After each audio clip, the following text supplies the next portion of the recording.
जय गुरुदेव भगवान। बोलिए सदगुरु भगवान की जय। अपने अपने गुरु महाराज की जय। शाबाश प्रभु। सारू कार्य करવું હોય તો એ નાણાં જોઈએ. કાર્યની વ્યવસ્થા માટે ખર્ચ લાગે એમ સમજીને સખીદાતા આ 5 દિવસની શિબિરના આખી શિબિરના સંપૂર્ણ દાતા જેમને પોતાની ઈચ્છા વ્યક્ત કરી છબીલભાઈ જયંતીલાલ લીંબાણી, ખારઘર મુંબઈ, જીયાપર કચ્છ. જય ગુરુદેવ ભગવાન. વાહ મહારાજ. આજના દિવસના આખા દિવસના ભોજનના દાતા કોઈ નામ નથી આપવું એવા રામ ભરોસે એમ લખાવે છે ભગવાનના નામથી. તો આ ભોજનના આશીર્વાદના દાતા ભગવાન છે રામ. એના ભરોસે આજના આખા દિવસનો ભોજન ખર્ચ એમને આપી દીધો. એ જે કોઈ હોય તે એમને એમની ઈચ્છા વ્યક્ત નથી કરી કે મારે નામ નહીં જોઈએ. તો એ સમર્પિત દાતા અને આખી શિબિરના 5 દિવસના ભોજનના દાતા પ્રિય ભાઈ શ્રી છબીલભાઈ, આ બંનેને આવો મારી સાથે જોડાઓ. ખરા અંતઃકરણથી આપણે એને આશીર્વાદ આપીએ. ખૂબ સુખ શાંતિ રહે, જીવનમાં સદા બરકત રહે, કમાણીમાં સદા સુરક્ષા રહે, બાળકો પરિવાર ધર્મના સંસ્કાર રહે. શાબાશ. ધન્યવાદ મહારાજ. ઘણા ધન્યવાદ પ્રભુ. આજનો છે આ હરેશભાઈ. આજે સવારે જ્યારે પિરામિડમાં ધ્યાનમાં બેઠા ત્યારે કાનમાં ઇયરબડ લગાવીને બેઠો ત્યારે ઓહમનો ધ્વનિ સતત ગુંજતો હતો. જ્યારે ધ્યાનમાંથી બહાર આવીને ઇયરબડ કાઢ્યા તો ઓહમનો ધ્વનિ ગાયબ થઈ ગયો. તો ધ્વનિ ક્યાંથી સંભળાતો હશે? ભગવાન. પરમાત્માનો અવાજ બહુ ધીમો હોય છે. આપણો પોતાનો માનસિક કોલાહલ અને પછી બહારની દુનિયાનો કોલાહલ એટલો છે કે સતત ગુંજતો એ નાદ આપણે સાધારણ સ્થિતિમાં અત્યારે ગુંજે છે, અત્યારે હોય છે. પણ આપણે પોતે એવા ભૂલકા છીએ, અંદર મન એવું બોલ્યા કરે છે કે એની આપાધાપીમાં એ અવાજ સંભળાતો નથી. પણ જ્યારે બહારના અવાજ બંધ થાય, ઇયરબડ ગાલ્યા, તે વખતે ઇયરબડ ગાલવાથી બીજી જાણે કોઈ મનની પ્રવૃત્તિ બંધ થઈ ગઈ, વિચારો બંધ થઈ ગયા. વિચારો બંધ ન થાય ત્યાં સુધી આજે આ સાચી ઘટના છે. વિચારો બંધ થાય, કાનમાં કોઈ ધ્વનિ પ્રવેશતો નથી. એ સ્થિતિમાં અંદર સતત ઓમનો ધ્વનિ ગુંજ્યા જ કરે છે, ગુંજ્યા જ એ સંભળાય.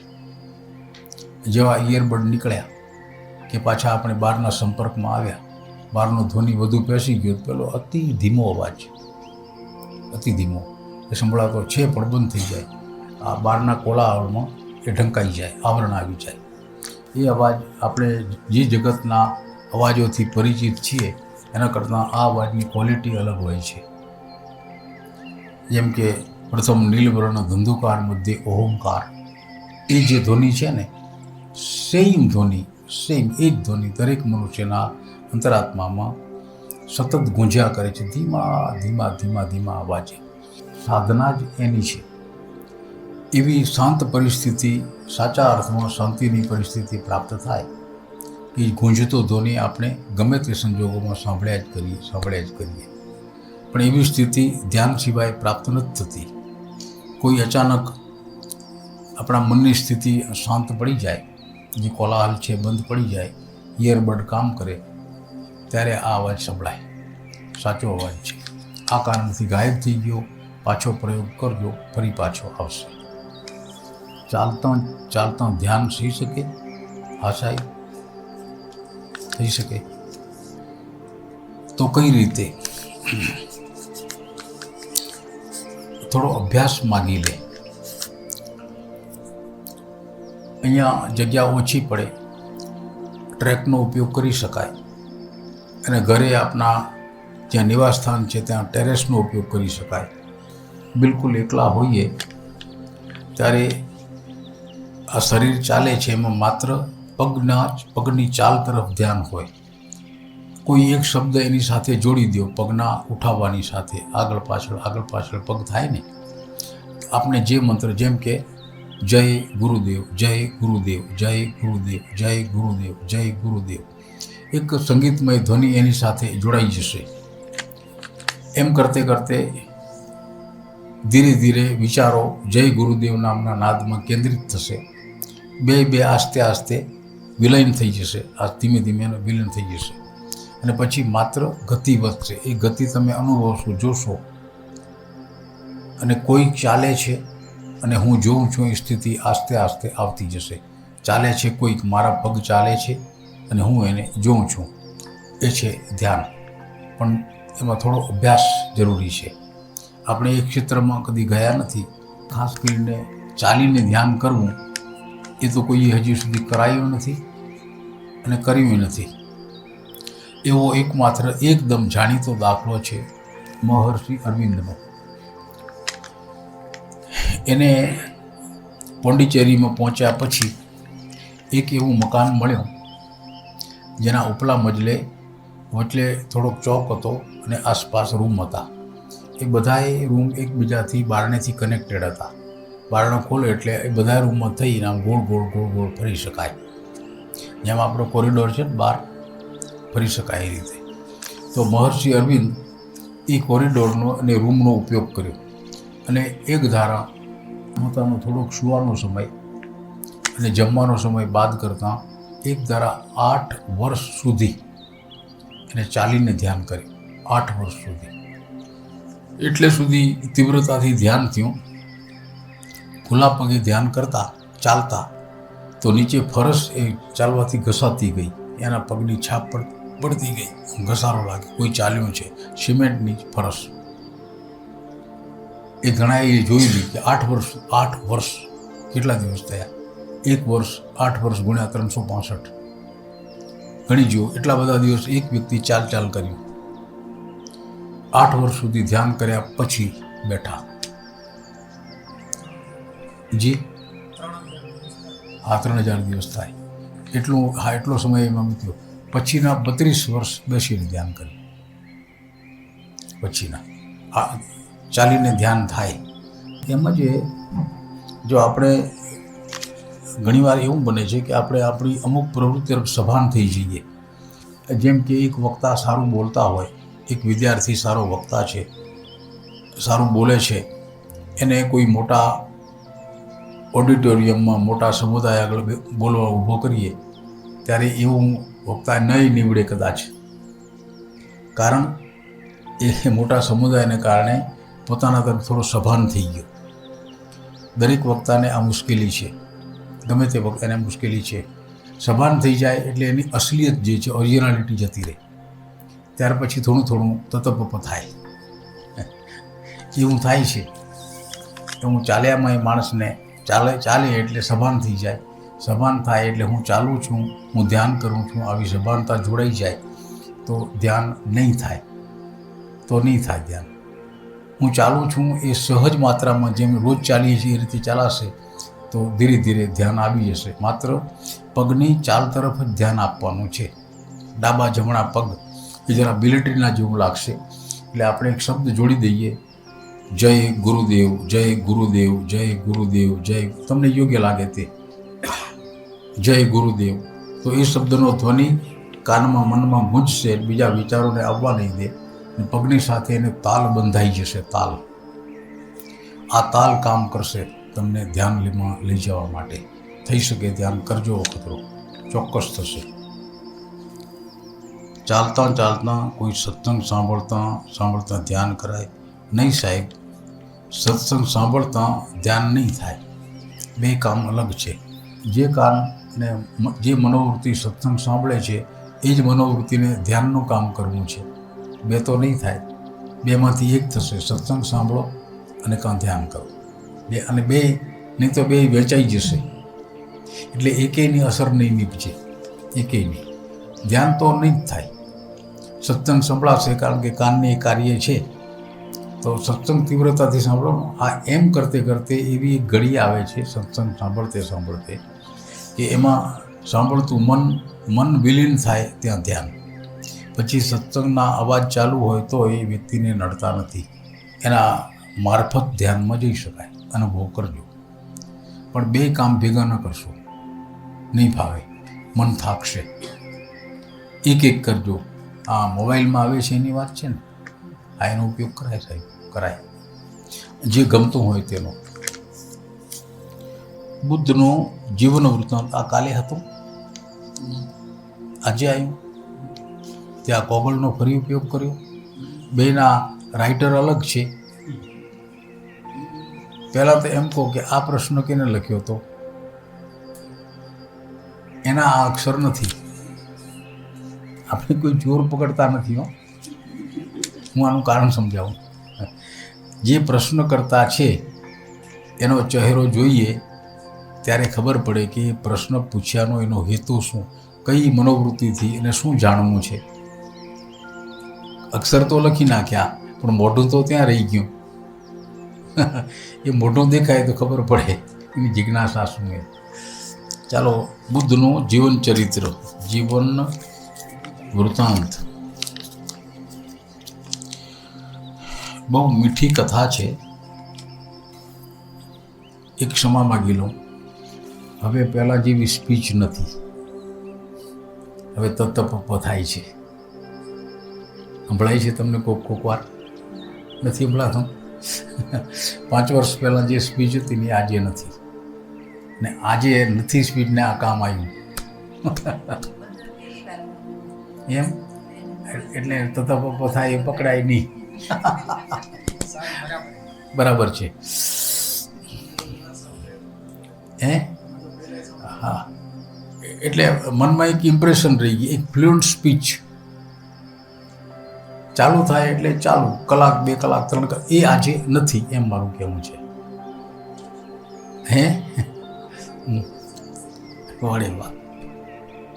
ભારત દેશમાં એક જ્ઞાનની પરંપરા છે, આધ્યાત્મિક જ્ઞાનની.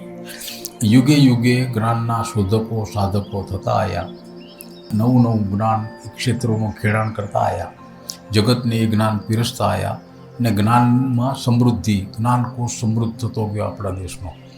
આવું અદ્ભુત આધ્યાત્મિક જ્ઞાન, ઊંડામાં ઊંડું, ઊંચામાં ઊંચું કોઈ દેશ પાસે, કોઈ સંસ્કૃતિ પાસે, કોઈ ધર્મ પાસે નથી. આટલું ઊંચું અને આટલું ઊંડું. જેમ મનુષ્યના મનના 7 પડ છે, બેમાંથી આ જાગૃત મનમાં જે કંઈ બને, બેમાંથી જે દિશામાં ગતિ કરો તો બીજી દિશામાં આપોઆપ ગતિ થાય છે. એમાં જ્ઞાનને ક્ષેત્રે જે ખેડાણ કરનારા જ્ઞાની પુરુષો, ઋષિમુનિઓ થયા, એક અનંત પરંપરા છે આપણા દેશની. એમાં આ જે કોઈ આપણા સાધકે ઉત્સુકતાથી નામ પૂછ્યું છે, ભગવાન બુદ્ધનું જીવન વૃત્તાંત. બહુ મીઠી કથા છે. આજથી લગભગ 2500 વર્ષ પહેલાં આજે નેપાળ છે તે, અને કદાચ એ વખતનું શહેરનું નામ આજે જુદું હોય, એ વખતનું નામ હતું કપિલવસ્તુ. આ જરા નામ ક્યાંક બદલી જાય. એમાં ઇતિહાસમાં નામ લખ્યું છે અને પિતાનું શુદ્ધોધન. આપણા શાસ્ત્રમાં લખ્યું છે સિંહરાજ લખ્યું છે. આપણે માણસથી, નામથી મતલબ નથી, માણસથી મતલબ છે. એને ત્યાં ભગવાન બુદ્ધનો જન્મ થયો. એની માતા 9 મહિનાના ગર્ભને લઈને ફરવા નીકળેલી. એક વૃક્ષ નીચે ઊભો બુદ્ધનો જન્મ થયો. એક વૃક્ષ નીચે આવો અદ્ભુત બાળક. પ્રસૂતિ પછી જે કંઈ કરવું પડે એ રાજકાજના હિસાબે થયું. એને ઘેર લઈ ગયા, બધી વિધિ થઈ, બાળકની નાળ કપાઈ, બાળક મોટો થયો. એકાદ દિવસનું બાળક થયું એટલે એના પિતા પોતાના રાજ્યના જે ઉત્તમ કક્ષાના જ્યોતિષીઓ હતા એને તેડાયા અને કહ્યું બાળકનો જન્મ ઘડી સમયે બધું પાકે પાયે નોંધેલું એ નોંધ એને આપી કે આ બાળકનો જન્મ સમય છે, એના આધારે જ્યોતિષ શોધી કાઢો, આ બાળકનું ભવિષ્ય શું. જ્યોતિષીઓ બેઠા. આ કાર્યના પારંગત એવા જ્યોતિષીઓએ રાજાને આ બાળકના જન્મના હિસાબે જે કંઈ કહ્યું એવું હતું. એ રાજાને કહે છે કે મહારાજ, આપનો આ બાળક ભવિષ્યમાં કાં તો મોટો ચક્રવર્તી સમ્રાટ થશે અને નહીં તો ચક્રવર્તી મહાન સાધુ જ્ઞાની પુરુષ થશે. આ બે વચ્ચે આખો કેટલોય ફેર, ક્યાં સમ્રાટ ને ક્યાં જ્ઞાની પુરુષ એટલે સાધુ. તો એના પિતા ચોંકી ગયા કે મારો દીકરો, હું રાજા છું એટલે રાજા થવો જ જોઈએ, મારી રાજગાદી એ જ આવે. આવી મનમાં દરેક રાજાની ઈચ્છા હોય, કોઈ પણ પિતાની ઈચ્છા હોય. એ સાધુ ન થાય. મનમાં જરા રાજાને થોડી આશંકા થઈ કે કોઈ વ્યક્તિ સાધુ ક્યારે બને, કે જીવનની વિપરીત પરિસ્થિતિઓમાં જીવે, એ વ્યક્તિને વિપરીત સુખ દુઃખ ભોગ્યા હોય એને વૈરાગ્ય આવે. આવું દુઃખ એમ કરીને જીવનથી કંટાળીને એ સંસારનો ત્યાગ કરે. તો મારા બાળકને એવી વિપરીત પરિસ્થિતિઓ, એવા દુઃખ ના આવે એ રીતે ઉછેરવો છે. તો છેક નાનપણથી એવી વ્યવસ્થા કરી, બાળક જે કાંઈ જુએ એમાં ક્યાંય કોઈ ઠેકાણે પ્રકૃતિનો પડાવ દેખાય નહીં. લીલાછમ ઝાડમાં ખીલેલા ફૂલ, ગીત ગાતા પક્ષી, એવા 3 રાજમહેલ બનાયા, ઋતુના જુદા, શિયાળો, ઉનાળો, ચોમાસું. એની આસપાસ એની સેવા કરનારા દાસ દાસી બિલકુલ જુવાન અને રૂપાળા. એવી સ્થિતિમાં બાળકને મોટો કર્યો. 1 દિવસ, 2 દિવસ, મહિનો, 12 મહિના, 2 વર્ષ, 5 વર્ષ, ધીરે ધીરે બાળક મોટો થયો, સમજદાર થયો. એને બહારની દુનિયા જોવા મળી જ નહીં. દુઃખ શું છે, ઝાડના પાંદડા પડે એટલે શું, ફૂલ ખીલીને કરમાઈ જાય એટલે શું, કોઈ ફળ ખાય નહીં તો ફળ પડીને સડી જાય એટલે શું. આવો કોઈ અનુભવ એને જીવનમાં મળ્યો જ નહીં, કોઈ અનુભવ ના મળ્યો. લગ્ન થઈ ગયા એ પણ એ જ પરિસ્થિતિમાં, ભણતર અભ્યાસ થયા એ પણ એ જ પરિસ્થિતિમાં, કોઈ જીવનનો નક્કર અનુભવ. હમણાં એક કથા, એક ઘટના વાંચી, તમારા કોઈના વાંચવામાં આવી હશે.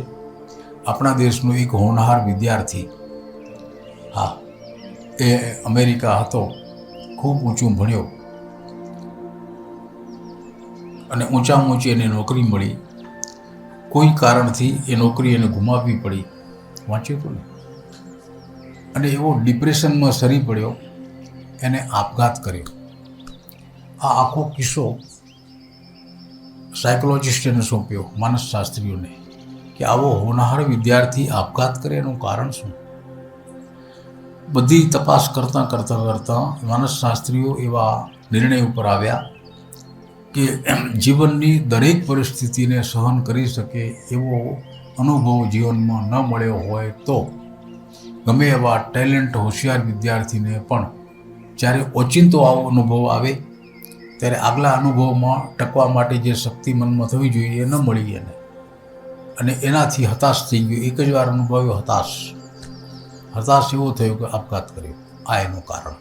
તો સુખ દુઃખ બંને જીવનમાં જરૂરી છે ઘડતર માટે. એમાંય ઘડતર માટે સુખ કરતાં દુઃખ જરૂરી છે, સુખ કરતાં દુઃખ. સુરતમાં મોટા હીરાના વેપારી છે, કંઈ નામ ભૂલી ગયો, સવજીભાઈ. હા, એને એના દીકરાને ભણી ગણીને પછી કહ્યું કે લે આ 5,000 રૂપિયા, જગતનો અનુભવ લઈ આવ, ઘર તરફ પાછું જોતો નહીં, તારા પિતા જીવે છે કે મરે ચિંતા ન કરતો, જા. તો પાકીને આવ્યું. હા, કદી ભૂલ ન પડે. તો દુઃખ એ પરિસ્થિતિ ઘટના છે. દુઃખ છે એ લેબોરેટરી છે, દુઃખ છે તવો છે, દુઃખ છે ચાસણી છે, દુઃખ છે ગરમી અને ઠંડી બંને છે, દુઃખ છે દિવસ ને રાત બંને છે, દુઃખ છે સુંવાળું ને ખરબચડું બંને છે. એવો અનુભવ જે માણસને ન મળે એની આ સ્થિતિ આપેલા વિદ્યાર્થીની એવી થાય. આવું બુદ્ધને બન્યું. કોઈ દુઃખ નહીં, ક્યાંય નિરાશાજનક વાતાવરણ નહીં. એમાં એક દિવસ એના પિતા ક્યાંક બહાર ગયા હશે, રાજા તરીકે ક્યાંક જાય આવે ને, ગમે એમ થોડી સ્વતંત્રતા અને તકનો લાભ લઈને એના સારથીને કહે છે, રથ જોડ, મારે હવે રાજધાનીમાં બહાર ફરવા જવું છે, મારા રાજમહેલથી બહાર. મહારાજ, ન જવાય આપણાથી. કેમ ન જવાય? તમે બધા કેમ જાઓ છો? મારાથી કેમ ન જવાય? રથ જોડ. રથ જોડાવી રથમાં સવાર થઈ ગામની બહાર રથ નીકળ્યા. એક આખી અનેરી સૃષ્ટિ બહાર હતી એને પહેલવેલી જોઈ. બિલકુલ મુક્ત વાતાવરણ, ઝૂમતા વૃક્ષો, વનરાજી, જતા આવતા માણસ, ઉડતા પક્ષી, ગાતા પક્ષી. એક અનેરી ઘટના બહાર જોઈ. એક અચરજથી તરબોળ થઈ ગયો કે આહા હા, બહાર આવવું છે આજે પહેલવેલું. એમ ચાલતે ચાલતે, સારું સારું જોતે જોતે કોઈ ઝાડની નીચે કોઈ માણસ સૂઈ રહેલો એને જોયું. લાંબો થઈને સૂતો હતો. રથ ઊભો રખાવીને સારથીને પૂછ્યું કે આ શું છે? તો મહારાજ, એ શું નથી, એ કોણ છે. આવું એને જોયેલું નહીં. એ કોણ એટલે માણસ છે? તો હા મહારાજ, એ માણસ છે. કેમ સૂતો છે અહીંયા? મહારાજ, એ બીમાર છે. બીમાર એટલે એ શું? પહેલો અનુભવ. બીમાર એટલે શું મને સમજાવો, પછી જવાશે. તો મહારાજ, આ શરીર છે એ જેવું સશક્ત દેખાય છે, એમાં કોઈ રીતે કોઈ રોગ અંદર પ્રવેશી જાય તો શરીરના ગાત્રોને, અવયવોને આવા રીતે શિથિલ કરી નાખે, એની શક્તિ જતી રહે. એમાં કોઈ દુખાવા ઉપડે, કાંઈ એવું અવળું કાર્ય થાય, એનાથી શરીર અશક્ત થઈ જાય ને માણસ ન ચાલી શકે, એટલે એને સૂઈ રહેવું પડે. એમ આ સૂતો છે. એમ આપણને એવું થાય. હા મહારાજ, બીમારી તો ગમે તેને આવે. મને તને બેને આવો, મને આવેલી છે, તમને આવે. આ પહેલવેલો જરા જિંદગીની એક અવળી વાસ્તવિકતા જાણેલો આ રાજકુમાર મનમાં ભેસત ખાઈ ગયો. ખાલી બીમારી એટલે? હથેળી જુએ ને આમ ઊંચું આંખ કરે, આમ જોયું, આમ જો રથ ચાલ્યો. વિમાસણને મુક્તિ નથી. થોડેક ગયા ત્યાં સામેથી એક કોઈ વાંકો વળી ગયેલો માણસ આમ નીચું જોઈને ચાલે છે.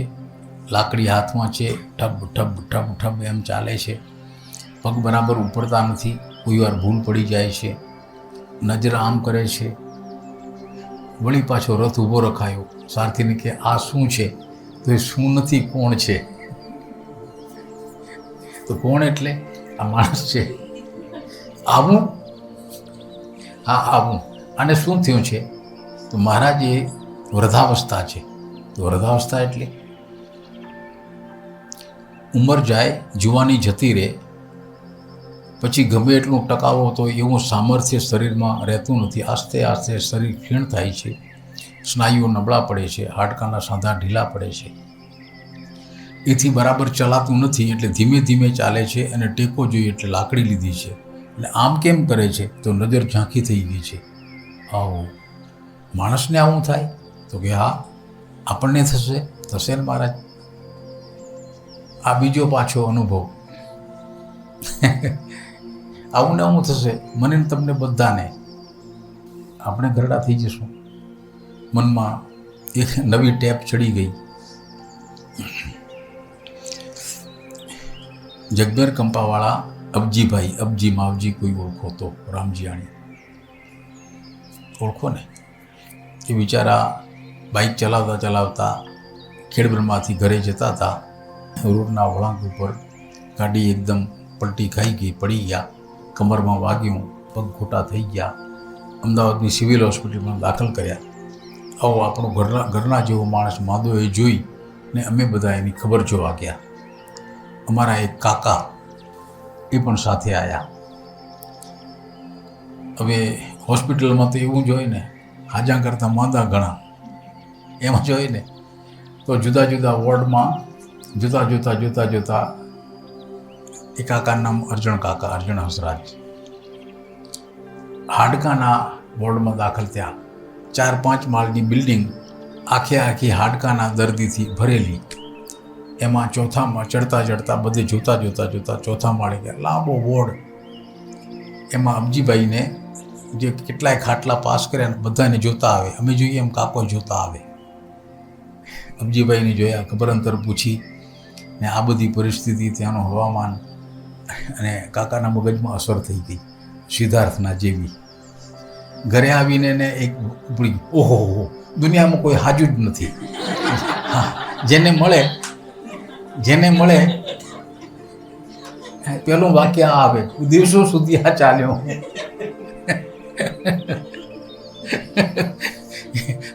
મગજ ઉપર એવી અસર થઈ, ઓહો દુનિયામાં કોઈ હાજુ જ નથી, પેલું આંખે. એવી પાકી ઇમ્પ્રેશન પડી ગઈ મગજ ઉપર કે એ વાત જતાં ખાસા દિવસો જતા રહ્યા. હા, એવું સિદ્ધાર્થને થયું. ઓહો વૃદ્ધાવસ્થા, ઓહો બીમારી, ઓહો ચાલુ થઈ ગયું. જુવાન જોત, 23-24 વર્ષની ઉંમર, ઘણો અભ્યાસ કરેલો, પણ આવો અનુભવ, નક્કર અનુભવ, આવો વાસ્તવિક અનુભવ જીવનમાં પહેલો મળે. વિમાસતો રથ આગળ ચાલે છે. આગળ એક ટોળું આવતું દેખાયું, 100-150 માણસ હશે. શાંતિથી ચાલ્યા આવે છે. વચ્ચોવચ્ચ એ ટોળાની વચ્ચોવચ્ચ 4 જણા કશુંક ઉચકીને ચાલે છે. સારથીને પૂછ્યું, ઊભો એક બાજુ રથ ઊભો રાખ, એને જવા દે. અને મને કે આ શું છે? તો મહારાજ જે શું નથી, કોણ છે?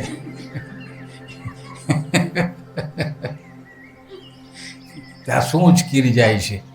તો કે નનામી. તો નનામી એટલે કે જો કોઈનું મરણ થાય એને આ રીતે એના શબને બાંધીને શમશાન ઘાટે લઈ જાય અંતિમ ક્રિયા માટે. એટલે મરણ એટલે મહારાજ જન્મે એ મરે, કોઈ વહેલું મળે, કોઈ મોડું મરે, પણ મરણ થાય. આપણે મરશું? તો કે હા, અર્જણ હંસરાજ.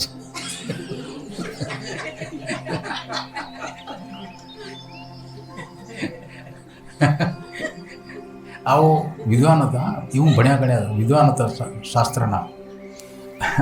માણસ ઉપર આવી એક જરાક કઠણ છાપ બેસવા લાગે. મને પૂરું સમજાવો. તો કોઈનું મરણ થયું છે, એના શબને લઈને જાય છે, અને શબ એટલે જેમાંથી ચૈતન્ય નીકળી જાય, પાછળ આ દેહ વધી પડે. તો આપણે એમાં એવું જ કે હા, આ જે માણસને બાંધીને લઈ જાય છે એ માણસ શબ હતું, પહેલાં જીવતો હતો, આપણા જેવો જ. અંદર ચૈતન્ય હતું, એનો આત્મા એ નીકળી ગયો એટલે શબ રહી ગયું.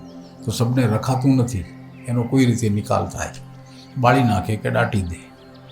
આપણે એવું? તો હા મહારાજ, બધાને આમ, આપણી એકને નહીં, આખી દુનિયામાં આમ ચાલે છે. કોઈ યુવા ઉત્સવમાં જતા હતા. સારથીને કે રથ પાછો વાળ. અરે મહારાજ, આપણે તો યુવા ઉત્સવમાં જવાનું છે. મારે યુવા ઉત્સવમાં જવું નથી, તું રથ પાછો વાળ.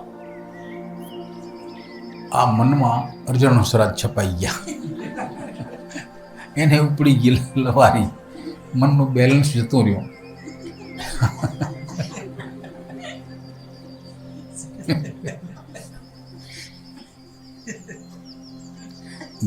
ઘરે જઈએ, સારથી તો કેમ કરે ને, એનો નોકર છે. રથ પાછો વાળી ઘેર ગયા, પોતાના રાજમહેલમાં, પોતાના અંગત રૂમમાં જતા રહ્યા.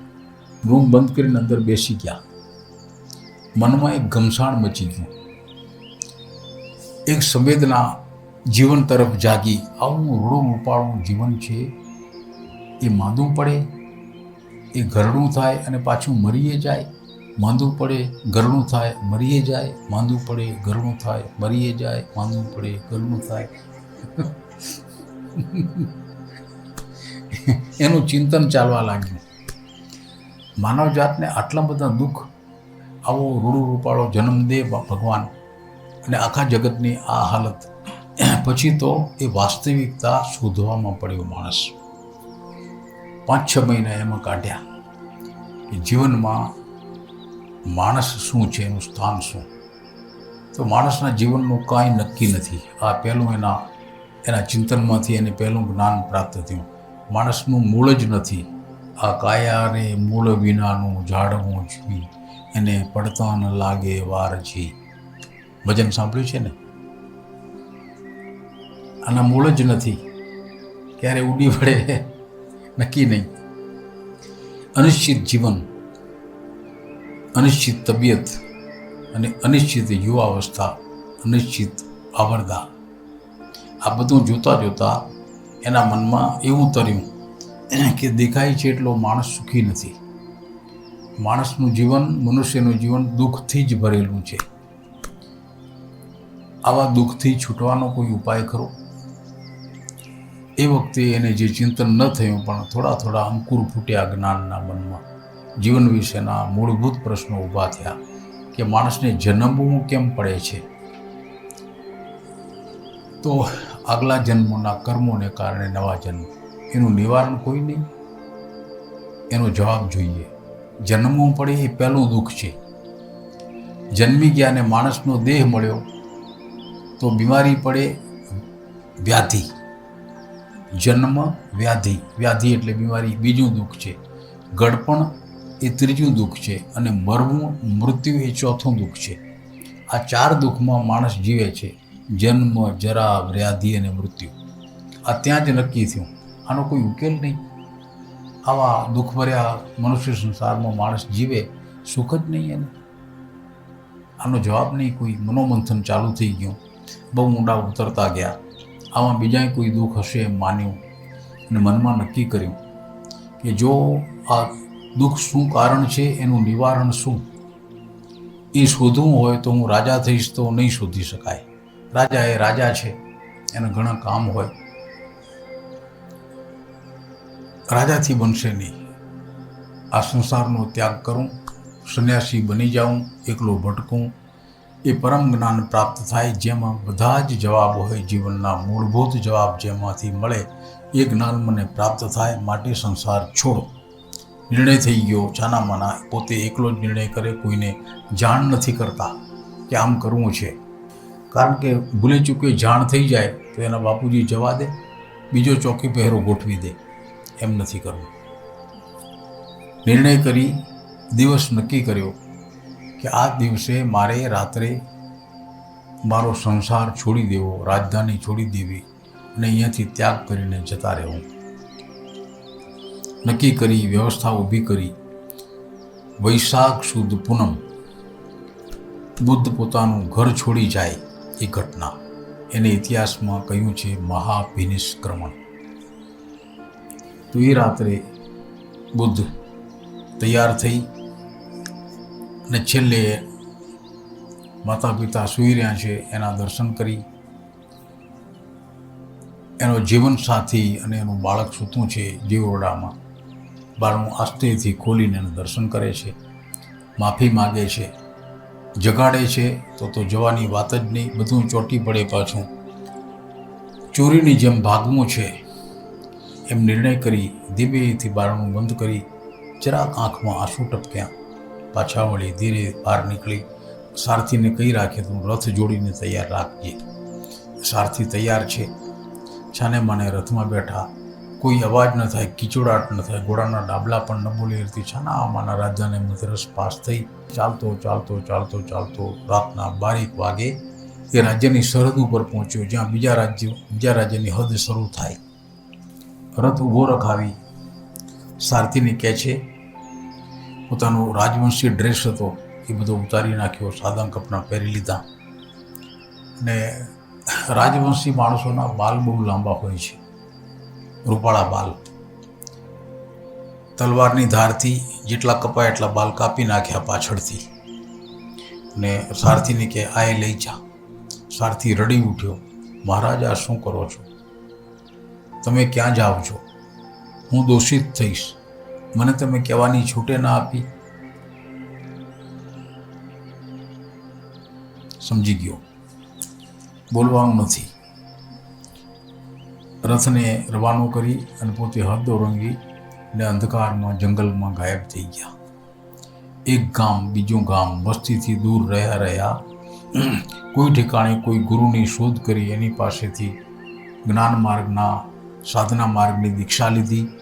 વસ્ત્રો બદલ્યા, જે ગુરુજીએ જે વસ્ત્રો આપ્યા પહેર્યા. સંન્યાસી બની ગયા. જે કોઈ ગુરુજી જે કોઈ સાધના માર્ગ બતાવે એટલી ચીવટ અને એટલી તમન્નાથી સાધના કરે કે જે સાધના કરતે 5 વર્ષ લાગે એ 12 મહિનામાં પૂરી થઈ જાય. એટલી તીવ્રતાથી સાધના કરે. ગુરુજી જે બતાવ્યું સાધના કરીને 12 મહિને પાછા હાજર થાય. મહારાજ મારી પરીક્ષા લો. ગુરુદેવ પરીક્ષા લે તો પહોંચી જાય. હવે ગુરુદેવ આગળ શું કરું, આગળ મને ખબર નથી. આગળનો માર્ગ જોઈતો હતો. આગળ જા ફલાણે ઠેકાણે એ ગુરુને શોધ. એમ કરતે કરતે બુદ્ધ ગુરુઓ બદલતા બદલતા, સાધનાઓ કરતા કરતા કરતા છેક ચાલતા ચાલતા નર્મદા કિનારે આવ્યા, ગુજરાતમાં. અહીંયા ઘણા બધા સાધુ સંતો ગંગા નદીની આસપાસ હોય છે એમ હતા. તપસ્વી પુરુષો હતા. ઘણાને મળ્યા, ઘણી વાતો કરી. જ્યાં વિશ્વાસ બેઠો ત્યાંથી ફરીથી દીક્ષા લીધી, સાધના માર્ગને જાણ્યા. જે કંઈ કે બહુ ઝપાટાબંધ સાધના કરીને પૂરું કરી નાખી, કારણ કે અંતઃકરણ ઉજળું હતું, મન તૈયાર હતું. માત્ર ને માત્ર વૈરાગ્ય સિવાય મનમાં બીજું કાંઈ નહોતું. તે સ્થિતિમાં જે કરે એ થતું જાય. છેવટે એક ગુરુદેવ મળ્યા નર્મદા કિનારે. એને એમ કહ્યું કે એક નિયંત્રણ તમારા ઉપર મૂકો. હા બોલો ગુરુદેવ. તમે જે ખોરાક જમો છો એમાંથી દરરોજ એક દાણો ઓછો કરતા જાઓ, એક દાણો. તો જે કંઈ રાંધવા માટે કોઈ અનાજ લે એમાંથી રોજ એક દાણો ઓછો કરે. બીજેથી 2 દાણા, ત્રીજેથી 3 દાણા, ચોથેથી 4 દાણા ઘટતા જાય. અને જે વધે એ ભોજન રાંધે અને એ જમે. પણ રોજ અઠવાડિયું 10 તો દાણા ઘટી ઘટીને કેટલા ઘટે? પણ આ તો રોજ ઘટાડવાના ને, ગમે તે ઘટી જાય. તો ઘટતે ઘટતે ઘટતે ઘટતે એક દાણો રહે. એક દાણો કે 10 દાણા. આ પેટમાં શું થાય? જુવાન માણસ શરીરની એનર્જી પૂરી જોઈએ ત્યારે કામ કરે. પણ ગુરુજીએ કહ્યું છે કે રોજ એક દાણો ઘટાડજે. હવે ઘટતો ઘટતો એક દાણો રહ્યો છે. પોતાના શરીર સામું જોયું. આહાર ઘટવાથી માંસ ખવાઈ ગયું, પાંસળા દેખાય, હાથ પગના હાડકાં દેખાય, જાણે ઉપર ચામડી મઢી દીધી હોય એવું શરીર થઈ ગયું, પાંજરા જેવું. શરીર અશક્ત થઈ ગયું, માંડ માંડ ચલાય એ હાલત થઈ. જરા વિમાસણમાં પડી ગયા કે આ શું થઈ ગયું? જે શરીરનો ઉપયોગ કરીને મારે જ્ઞાન પ્રાપ્ત કરવું હતું એ શરીર જ હવે કામ કરતું નથી. શેનાથી હું બેસીશ? શેનાથી ધ્યાન કરીશ? શું કરીશ? એક અસહાય વ્યક્તિ બની ગયા. કાંઈ થતું નથી. મનમાં વિમાસતા વિમાસતા એ સ્થળ છોડી આસ્તે આસ્તે આસ્તે આસ્તે કોઈ ઝાડ ડાળના પાંદડા ખાતા ખાતા થોડી થોડી એનર્જી શરીરને જોઈએ એટલે પેદા કરતાં કરતાં અનાજ ખાવાનું બંધ કરી દીધું. ધીરે ધીરે પોતા જ્યાંથી આવ્યા હતા એ જ માર્ગે ચાલતા ચાલતા બિહારમાં આજે પણ નિરંજના નદી છે, જે બુદ્ધની જૂની સ્મૃતિઓ જ્યાં છે ને ઘણી, એ સ્થળ. આ નદીએ પહોંચ્યા. થોડોક લાંબો પટ છે, 50 ફૂટ પાણી વહેંચે. ઢીંચણ ઢીંચણ હમાણું પાણી છે. ઠીક માણસ હોય તો એટલું પટ એને પૂરું કરતાં 1 મિનિટ 1.5 મિનિટ માંડ લાગે. સડસડાટ માણસ નીકળી જાય. સામે ભેખડ જેવું એ તરીને ગમે તેવો સશક્ત માણસ તો જતો રહે. આટલું અંતર બુદ્ધને કાપતા નદીમાંથી 2-3 કલાક થઈ ગયા. માંડ ચલાયા, પાછા પડે, વળી માંડ માંડ ઉઠે. આપણા ઘણા ઉંમરે પહોંચેલા માવતરને એવું થાય છે ને, નીચે બેસી ગયા પછી ઊભું ન થવાય. થાય છે ને, કોઈને અનુભવ હશે તો એ શું થઈ જતું હશે? આ સ્નાયુઓ એટલા અશક્ત થઈ જાય કે એની હાઇડ્રોલિકમાંથી તેલ નીકળી ગયો હોય. હાઇડ્રોલિક છે ને, આપણે આનો ઉપયોગ કરીએ છીએ ઊભા થવામાં. હવે એ હાઇડ્રોલિક કામ ન કરે એટલે એ ગેડું માવતર બેસી ગયો નીચે, પછી બીજો માણસ જોઈને ઊભા કરવા. બરાબર એવી જ બુદ્ધની હાલત થઈ. 2-3 કલાકે માંડ માંડ સામે કિનારે પહોંચ્યા. ભેખડ જરાક ઊંચી, શરીર બળ કરે નહીં. થોડીક વાર, 1-1.5 કલાક ઝાડના મૂળિયા એની ડાળીઓ લબડતીથી પકડીને ઊભા રહ્યા. જરાક જરાક મનમાં સંકલ્પ દ્રઢ કર્યો. શરીરમાં સહેજ ઉર્જા આવી અને એક સાહસ કરીને ઓચિંતો આંચકો મારીને ડાળી પકડીને શરીરને ફેંક્યું. કાંઠે જઈ પડ્યા. ઘણીક વાર સુધી એ મરદાની જેમ પડ્યા રહ્યા. પાછો સહેજ જીવ આવ્યો, બેઠા થયા. એ જે વૃક્ષ નીચે ખેંચાઈને પહોંચ્યા એ વૃક્ષ બોધિ વૃક્ષ. એની નીચે બેઠા. શરીર કામ કરતું નથી. આંખો ડોળા ઉતરી પડ્યા છે. માંડ માંડ ફરે. દેખાય છે ખરું, હજી સંભળાય છે. એ સ્થિતિ. રાત ગઈ. બીજે દિવસે સવારના સુજાતા નામની એક રબારણબાઈ, જેની પાસે દૂધણા ઢોરા છે, એને કોઈ મનમાં એવી ગાંઠ વળેલી કે આટલું બધું દૂધ ભગવાને આપ્યું છે તો કોઈ પ્રસાદ, કોઈ અમારા ઘરનો કોઈ જમે, કોઈ સાધુ સંત, એની ખીર બનાવીને એ રોજ નીકળે કે રસ્તામાં કોઈ મળે તો એને ખવડાવીએ. આ દિવસે સુજાતા નીકળી. સવારનો 8-1નો સમય, આટલોક દિવસ ચડ્યો છે. છાંયડા નીચે રસ્તાથી ચાલતા છાંયડા નીચે કોઈ માણસ બેઠેલું સુજાતાએ જોયું કે કોઈક આજે પહેલવેલો અહીંયા માણસ દેખાય છે. નજીક જઈને જોયું તો કોઈ માણસ છે, કોઈ ભૂખ્યો સાધુ છે. પાત્ર હતું ખીરનું, બાજુમાં મૂકી હાથ જોડી સુજાતા પૂછે છે, મહારાજ ભોજન લેશો?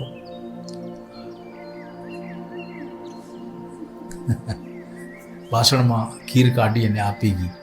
માય તો મશીન તૈયાર હતું, એનો પટ્ટો ચડેલો હતો પંપનો, ખેંચી જ લીધી. બીજું વાસણ બીજી ખેંચી લીધી. દૂધે ચોખા એનું કામ કર્યું. ધીરે ધીરે શરીરમાં કાંટો આવ્યો, બેઠા થયા. સુજાતા જોઈ રહી, ભગવાન આપ કોણ છો? કોઈ જવાબ નથી આપતા. પાછા કોઈ બીજા સાધુ સંત હોય અને પવા માટે ગઈ, પાછી વળી. બીજે દિવસે સવારના ફરી આવી. એમ ઘણાક દિવસ સુધી રોજ ખીર ખવડાવે. ખીર, એમાં દૂધ અને ચોખા, બે શક્તિશાળી પદાર્થ. ધીમે ધીમે શરીરમાં કાંટો આવ્યો, ખોરાક પચ્યા, નવા લોહી બન્યા, નવી ઉર્જા પેદા થઈ. આસ્તે આસ્તે બુદ્ધ અને વિચાર ચક્ર ચાલુ થયું કે આવી દશા મારી થઈ, એમાં ભૂલ તો મારી જ છે. હવે શું ઉપાય? કશો પોતે નિર્ણય નથી કરી શકતા કે મારે હવે કરવું શું. મનમાં એવું તો આવતું જ નથી કે ઘેર જતો રહું. નહીં, 6 વર્ષ વીતી ગયા. એટલામાં એક દિવસ સવારના પહોરમાં એ જ રસ્તા ઉપરથી, જે રસ્તેથી સુજાતા નીકળતી, એ જ રસ્તેથી કોઈ 8-10 જુવાન બહેનો નીકળી, પોતાની અંદર વાતો કરતી કરતી. એમાં એના વાતચીતમાંથી આવું સંભળાણું બુદ્ધને. એક બેન બીજી બેનને પૂછે છે કે બેન, આજે આપણે રાજા સાહેબને ગયા હતા ગીત મહેફિલ માટે, એમાં તારી વીણા કેમ વાગતી નહોતી આજે? શું થયું? તારી વીણાને સંગીત તારું ન સાંભળ્યું અમે? તું કેમ શાંત હતી? વીણા કેમ મૂકી દીધી હતી? તો પેલી બેન કહે છે કે શું કરું બેન, આ વીણા રહી, એમાં શી ખબર શું ખોટબો પડ્યો, તો તાર તાણું છું તો તૂટી જાય છે, અને ઢીલા રાખું છું તો સંગીત નથી નીકળતું.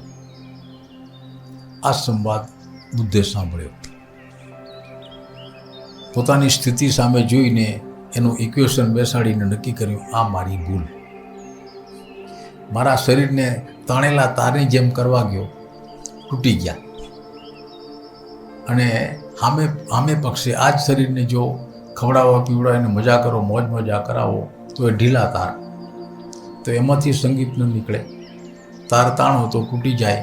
આ બે જીવનની અતિ છે. આ બે અતિ છે. બે અતિમાં કામ નથી થતું. તો શું સાચો જવાબ? સાચો જવાબ છે એવા તાર તાણેલા હોય કે તૂટે નહીં અને એને અડો તો સંગીત નીકળે. એ મધ્યમ અવસ્થા એ સાચી અવસ્થા છે. એના જીવનમાં એને જ્ઞાન થયું. જમવાનું લિમિટેડ કર્યું, પણ જમે જરૂર. મનમાં સંકલ્પ હતો કે હવે ભગવાન ગમે તે થાય. મન તનને તૈયાર કર્યું, નવેસર સાધના શરૂ કરી. એક નવો માર્ગ મળી ગયો, શ્વાસને જોવાનો. એમાંથી કંઈક નવી વાત મળશે, એ વાતને એને છોડી નહીં. શરૂમાં તો શ્વાસને જોવો એટલે શું એને પોતાને ખબર નહોતી, છતાં એક કામ ચાલુ કર્યું. આંખ બંધ કરીને શ્વાસને જતા આવતા જુએ તો શરૂમાં તો એમ લાગ્યું, પછી આસ્તે આસ્તે મન અને શ્વાસની ગતિ એક થવા લાગ્યા. મન જ્યાં ત્યાં ભટકતું હતું એ બંધ થવા લાગ્યું, શ્વાસને જોવા લાગ્યું, એકબીજામાં પ્રવીણતા થવા લાગી. આસ્તે આસ્તે એક ચમત્કાર થયો. શ્વાસની રિધમ જળવાઈ, એને તાલબદ્ધતા આવી. એમ કરતે આ સાધના કરતે જરાય કંટાળ્યા સિવાય એનું પરિણામ આવશે એમ માની એ સાધના છોડી નહીં. 6 વર્ષે એનું પરિણામ આવ્યું. છેલ્લા બિંદુએ પહોંચેલા બુદ્ધ એક દિવસ રાત્રે નિર્ણય કરે છે અને ભગવાનને અરજી કરે છે કે હે પ્રભુ, આજે મારા જીવનની સાધનાની છેલ્લી રાત છે. આજે આ પાર કાં પહેલે પાર, આ મારો છેલ્લો સંકલ્પ છે. આવતો સૂર્યોદય મને જ્ઞાન પ્રાપ્ત નહીં થાય તો હું કંઈક બીજું કરીશ. એમ જ બન્યું. એ રાત પાછી ફરીથી વૈશાખ સુદ પૂનમ. આખી રાત ખૂબ ધીરજથી મનને શાંત કરીને અંતિમ સાધનામાં લાગી ગયા. છેલ્લો તારો ડૂબે અને જરાક સૂરજનું અજવાળું થાય એ પહેલાં પરમ પ્રકાશ એના દેહમાં પથરાઈ ગયો. બધું જ એક સાથે સૂજી ગયું. આ જગત શું છે, હું કોણ છું, વર્તમાન શું છે, ભૂતકાળ શું હતો, ભવિષ્ય શું આવે છે, બધું એક સાથે ચિત્ર એની સામે ઊભું થઈ ગયું. અને પ્રકાશ થઈ ગયો. બધા જ સંદેશા અંદેશા ભ્રમ ટળી ગયા. એકદમ સત્ય પ્રગટ થઈ ગયું. શાંત થઈ ગયા. એ પહેલાં જે પ્રસાદી મળી એનો ઉછાળો આવ્યો. ઊભા થઈને નાચ્યા. પોતાની અંદરનો આનંદ વ્યક્ત થઈ ગયો. પાછા શાંતિને બેઠા. આંખ બંધ જ છે.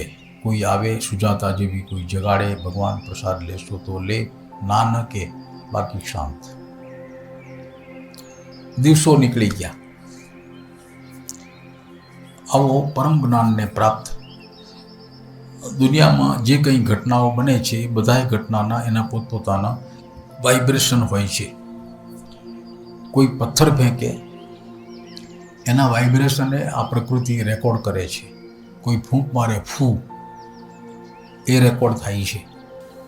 કોઈ ખૂન થાય તો એનાથી ગમગીની ફેલાઈ જાય. આખા જગતમાં ગમગીની છુપી ગમગીની ફરી વળે. અને કોઈ પરમ જ્ઞાનને પ્રાપ્ત થાય, કોઈ બુદ્ધ, આખા જગતમાં આનંદ ઉલ્લાસ અને જ્ઞાનનો પ્રકાશ ફરી વળે. એવું જ બન્યું. બુદ્ધને જ્ઞાન થયું, જગતમાં એનો સંચાર થયો. જેના તન મન અતિ સંવેદનશીલ છે એવા પુરુષોને એની જાણ થઈ. આ આપણો પિરામિડ છે, એનું કાર્ય છે ઉપરના વાઇબ્રેશનને એકત્રિત કરીને ઘનીભૂત કરીને નીચે મોકલવું. તો અહીંયા કરતાં ત્યાં ધ્યાન સારું થાય. એમ જે કોઈ સંવેદનશીલ થતા જાય એને વધુ એનો લાભ મળે. કચ્છમાંથી આને જોવા માટે એક બાઈ બેન આવ્યા હતા, દીકરી. એને જોવા માટે અહીંયા આવ્યા, લઈ આવ્યા. ઉપર ગયા તો ઉપર ઊભા રહ્યા એટલે કે ઓહો આટલા બધા વાઇબ્રેશન છે ભગવાનના, મારાથી ઊભું નથી રહેવાતું. આપણે જઈએ છીએ, એને કેમ અસર થઈ? શું કસોટી? જેનું ચિત્તતંત્ર અતિ નિર્મળ થઈ ગયું છે, એની સંવેદનશીલતા ટોચે હોય છે. જ્યાં પ્રકૃતિમાં કંઈ પણ બને તો પહેલી અસર એને થાય. તો આ તો વાઇબ્રેશનથી ભરેલું ભવન છે. એને પહેલી અસર થઈ, જલ્દી નીચે ઉતરી ગયા. ત્યાર પછી અહીંયા કોઈ એવું માણસ આવ્યું નથી જે એમ કે આટલા બધા વાઇબ્રેશન. પણ સાધક બેસે છે, એમાંથી ઘણા સાધકને એની અસર થાય છે. તો બુદ્ધ જ્ઞાન પ્રાપ્ત થયું, એના ઘણા વાઇબ્રેશન ફેલાયા. કોઈએ ઝીલ્યા, સંવેદનશીલ હતા, એને ખબર પડી. કોઈ શું કરી શકે, પણ છેક દેવોને ખબર પડી કે મહાન આત્મા બુદ્ધ થયા છે પણ મૌન થઈ ગયા છે. જગતને એના જ્ઞાનનો લાભ મળશે કે કેમ એ નક્કી નથી. એ બોલે તો મળે. બુદ્ધનું આ કાર્ય જોઈને દેવોનું પ્રતિનિધિ મંડળ એને મળવા આવ્યું. નૂર નારાયણનું જ્યારે વર્ષે ત્યારે વર્ષે, જ્યાં હોય સાચું ઈમાન. આપણા સદગુરુની વાણી છે, સાંભળી છે? ભાઈ નૂર નારાયણનું જ્યારે વર્ષે, ત્યાં હોય રે સાચું ઈમાન.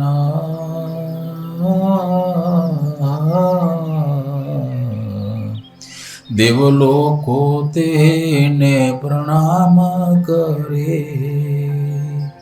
વીરાબાઈ એના હોય રે વૈકુંઠવાસ.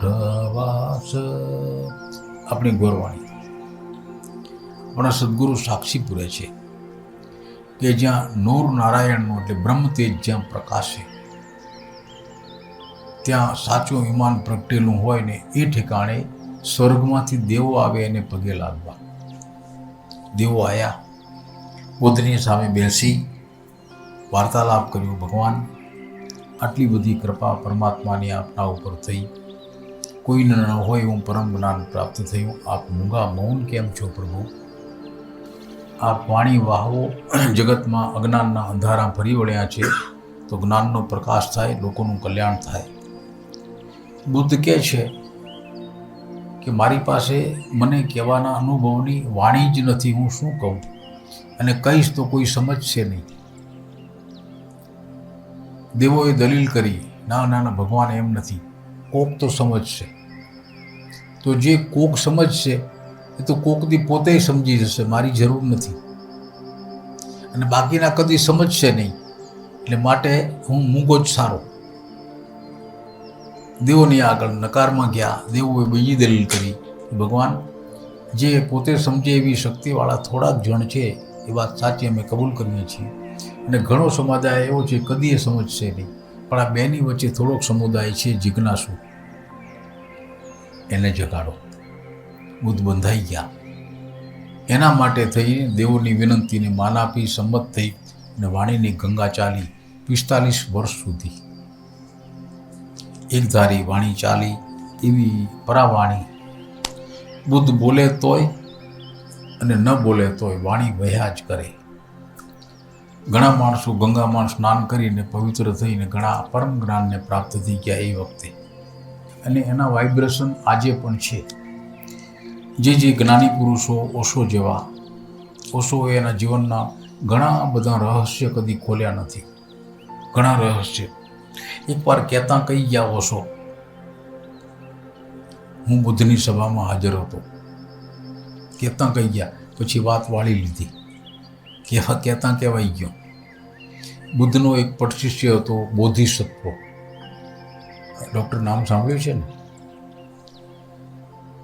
એ ચીનમાં ગયા ત્યારે ઓશો કે હું એ વખતે ત્યાં હતો. એ કહેતા કહેવાઈ ગયો, વાત વાળી લીધી. પછી એનો ખુલાસો કોઈ મંડ્યા મારા તમારે જેવા ભગવાને વાત કોને વાત, પછી કદી વાત કરી જ નહીં. આવા પુરુષો સી રીતે પાકતા હોય એનો આ ઓશો એક દ્રષ્ટાંત છે. કયા કયા સમય પછી તો કદી કહ્યું જ નહીં પોતા વિશે, ભૂલચું કે કહેવાય ન જાય, એટલે તો માણસ પાછળ પડી જશે. આમ બુદ્ધને એના જીવનમાં જે કંઈ અનુભવ થયા એ એને પોતે તો વાણીથી વહાવી દીધા. કદી લખતા નહીં, જેને લખવું હોય લખે, સાંભળવું હોય સાંભળે, અને પરવા નહીં. તો બુદ્ધના સાથે ફરતા હરતા માણસો એ જ્ઞાન પી ગયા. બુદ્ધના નિર્વાણ પછી એ જ્ઞાન એને સાંભળેલા લોકોએ એની પછીના પેઢીના લોકોને આપ્યું. ખૂબ શ્રદ્ધાથી ભરેલા માણસો. બુદ્ધે કહેલા શબ્દો કાના માત્રનો ફેરફાર નહીં કરવાનો, એવું ને એવું જ્ઞાન વહેતું 500 વર્ષ થયા. પછી ડર લાગ્યો, હવે આ જ્ઞાન હેળભેળ થઈ જશે.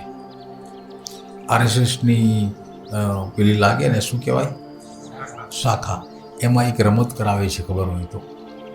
20-25 છોકરા હોય શાખામાં આવેલા, એને કાનમાં એક વાત કે એક જણો, ભાઈ તું બીજાને કે, બીજો ત્રીજાને, ચોથા, છેલ્લે શું એ કહેલી વાત શું નીપજ્યો? અફવા. અફવા કહેવાય એને. અફવા કેમ ફેલાય એનો પ્રયોગ કરાવે RSSની શાખામાં. આવો ડર લાગ્યો કે હવે આપણે સાંભળ્યું ને એમાં ફેરફાર થઈ જશે તો. ને 500 વર્ષે બુદ્ધના ધર્મના ગ્રંથ લખાયા. એ જે ગ્રંથ લખાયા બુદ્ધ પછી 500 વર્ષ. અને એ જ્ઞાન આજે છે. ભલે આપણે માનીએ ન માનીએ અલગ વાત છે, પણ બધામાં રમત છોડો તો, ઉપરની વાત છોડો તો અંદર એક જ તત્વ મળે છે, એક જ. બુદ્ધ જેને શૂન્ય કહે છે અને આપણા ઋષિમુનિઓ પરમાત્મા કહે છે, આટલો જ ફેર. બુદ્ધ શૂન્યમાં ગયા, ઋષિમુનિઓ પરમાત્મામાં ગયા. આ બે ભેગા થઈ ગયા ત્યાં, પછી પાછા કહેવા ના આવ્યા.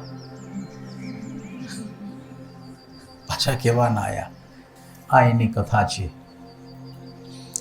80 વર્ષની ઉંમરે એના શરીરનું નિર્વાણ થયું. એને એના શિષ્યો પૂછતા, ભગવાન, મૃત્યુ એટલે શું? તો બુદ્ધ હસીને કાંઈ કહેતા નહીં, પણ એકવાર જવાબ આપ્યો કે જ્યોત સળગતી હોય, એનો પ્રકાશ ઉપરથી જ્યોતિ સળગે છે એને કોઈ ફૂંક મારે અને પછી કોઈ પૂછે કે જ્યોતિ ક્યાં ગઈ, તમે શું કહો? એ છે નિર્વાણ. બુદ્ધ કે મનુષ્યનું મૃત્યુ નથી થતું, એનું નિર્વાણ થાય છે. આ એનો શબ્દ છે, નિર્વાણ એનો શબ્દ છે. આ તો એક યાત્રા છે ભગવાન. કોઈ વાર ભાષા સમજાય, કોઈ વાર ન સમજાય, એવા એવા શબ્દો, અને શબ્દો જે અનુભવ વ્યક્ત કરે. જેમ કે બુદ્ધના જીવનમાંથી સાર લઈને ઓશો 7 શરીર ગણાવે છે. 7. આપણા ઋષિ મુનિઓ 5 શરીર ગણાયા: સ્થૂળ શરીર, સૂક્ષ્મ, કારણ, મહાકારણ અને પરમ કારણ. 5 શરીર ઋષિ મુનિઓ ગણાવે. ઓશો 7 શરીર કહે છે. આટલો ભેદ કેમ છે? તો ભેદ એ છે, જરા એને નજીક મૂકીને મૂકો તો ભેદ લાગશે, પણ અંતે જતાં પરિણામ એક જ છે. આ સ્થૂળ દેહમાં વસતો આત્મા સૂક્ષ્મમાં થઈ, કારણમાં થઈ, મહાકારણ થઈને પરમ કારણમાં વિલીન થઈ જાય. એ છે ઋષિ મુનિઓનું નિર્વાણ. ઋષિ મુનિઓ જે પરમ નાના પ્રકાશને પરમ પ્રકાશમાં ભળી જતો બતાવ્યું, એ એક પ્રકારનું નિર્વાણ. અને બુદ્ધ કહે છે એ બીજું નિર્વાણ, પણ અંતે જતાં નિર્વાણ. માત્ર શબ્દાવલી જુદી છે, કહેવાના શબ્દો અલગ અલગ છે.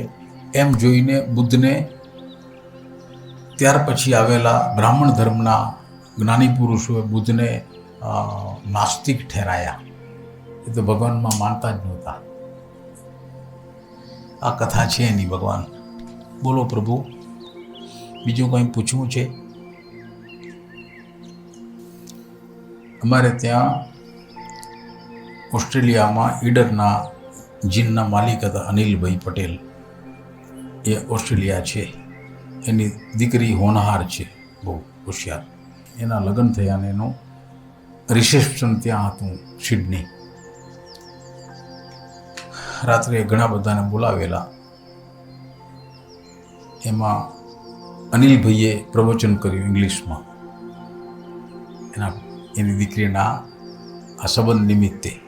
એમાં એ જે વાક્ય મને યાદ રહી ગયું, ladies are not for to be understood but only to be loved. સ્ત્રીને સમજી શકાતી નથી, માટે છોડી દેવું, માત્ર એને પ્રેમ કરવો. મેં અનિલભાઈને પૂછ્યું કે તમે આ ક્યાંથી ગોતી લાયા? અમારા મિત્ર છે, એને ઘેર ગયા હતા. તે મેં તો કે ઘણું સંશોધન કર્યું. એમાં દેખાય એને શું કહેવાય, જેમાંથી જ્ઞાન ગોતું હોય. ગૂગલમાં સર્ચ કર્યું, એમાં આવું બધું મળ્યું. ખરું વાક્ય છે. એ કોયડો કોઈ ઉકેલી શકે ના? ના ઉકેલાય. ના ના, નહીં ઉકેલી શકાય. નરમ કે ગરમ ગમે તે આ કોયડો છે. નારી શક્તિ ને પુરુષ શક્તિ ભગવાને બનાવવામાં વધારે ટાઈમ લીધો. નારી શક્તિ એમ આપણે ખબર નથી, પણ એમ હોય એવું લાગે છે.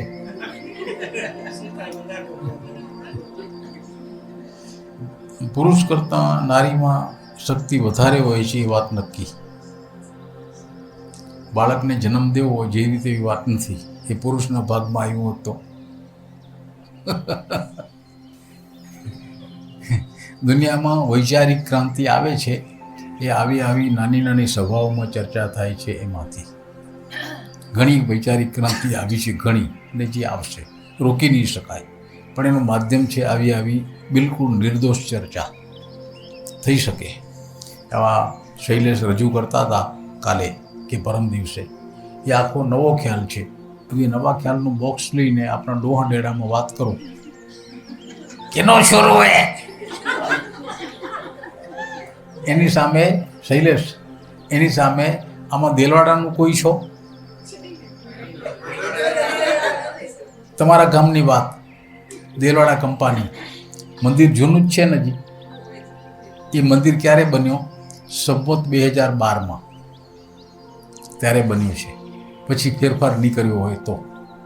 એ મંદિર બન્યું ને એમાં એ ગામના વડીલો ને પછી ધર્મની શ્રદ્ધા ખૂબ, ગુરુવારની પૂજાઓ તો બધા જાય. ઉનાળાના દિવસ હોય, મંદિર મોટું, પણ કંઈ પૂજા પછી કંપાનું કંઈ પંથ પરિણામ કરવું હોય તો ભેગા બેસે, વડીલો સામા બેસે, વડીલોનું ખૂબ સન્માન રહે, જુવાનો જરા એ રીતે બેસે. એમાં મંદિરમાં પૂજા થયા પછી કંઈ કંપાની કોઈક વાત કરવી હશે, વડીલો હિરજી બાપુને વાત કરતા હતા. હિરજી કાનજી ઓળખો ને, ધોળું, બધા ડોહા બેઠેલા. એમાં લાલજી કેસરા ઓળખો, પુરાણી, અને બીજા એક બે જુવાનિયા. તેથી જુવાન આજે ડોહા લાલજીભાઈ છે, ગુજરી ગયા નહીં, પણ એક દી જુવાન હતા એ. હે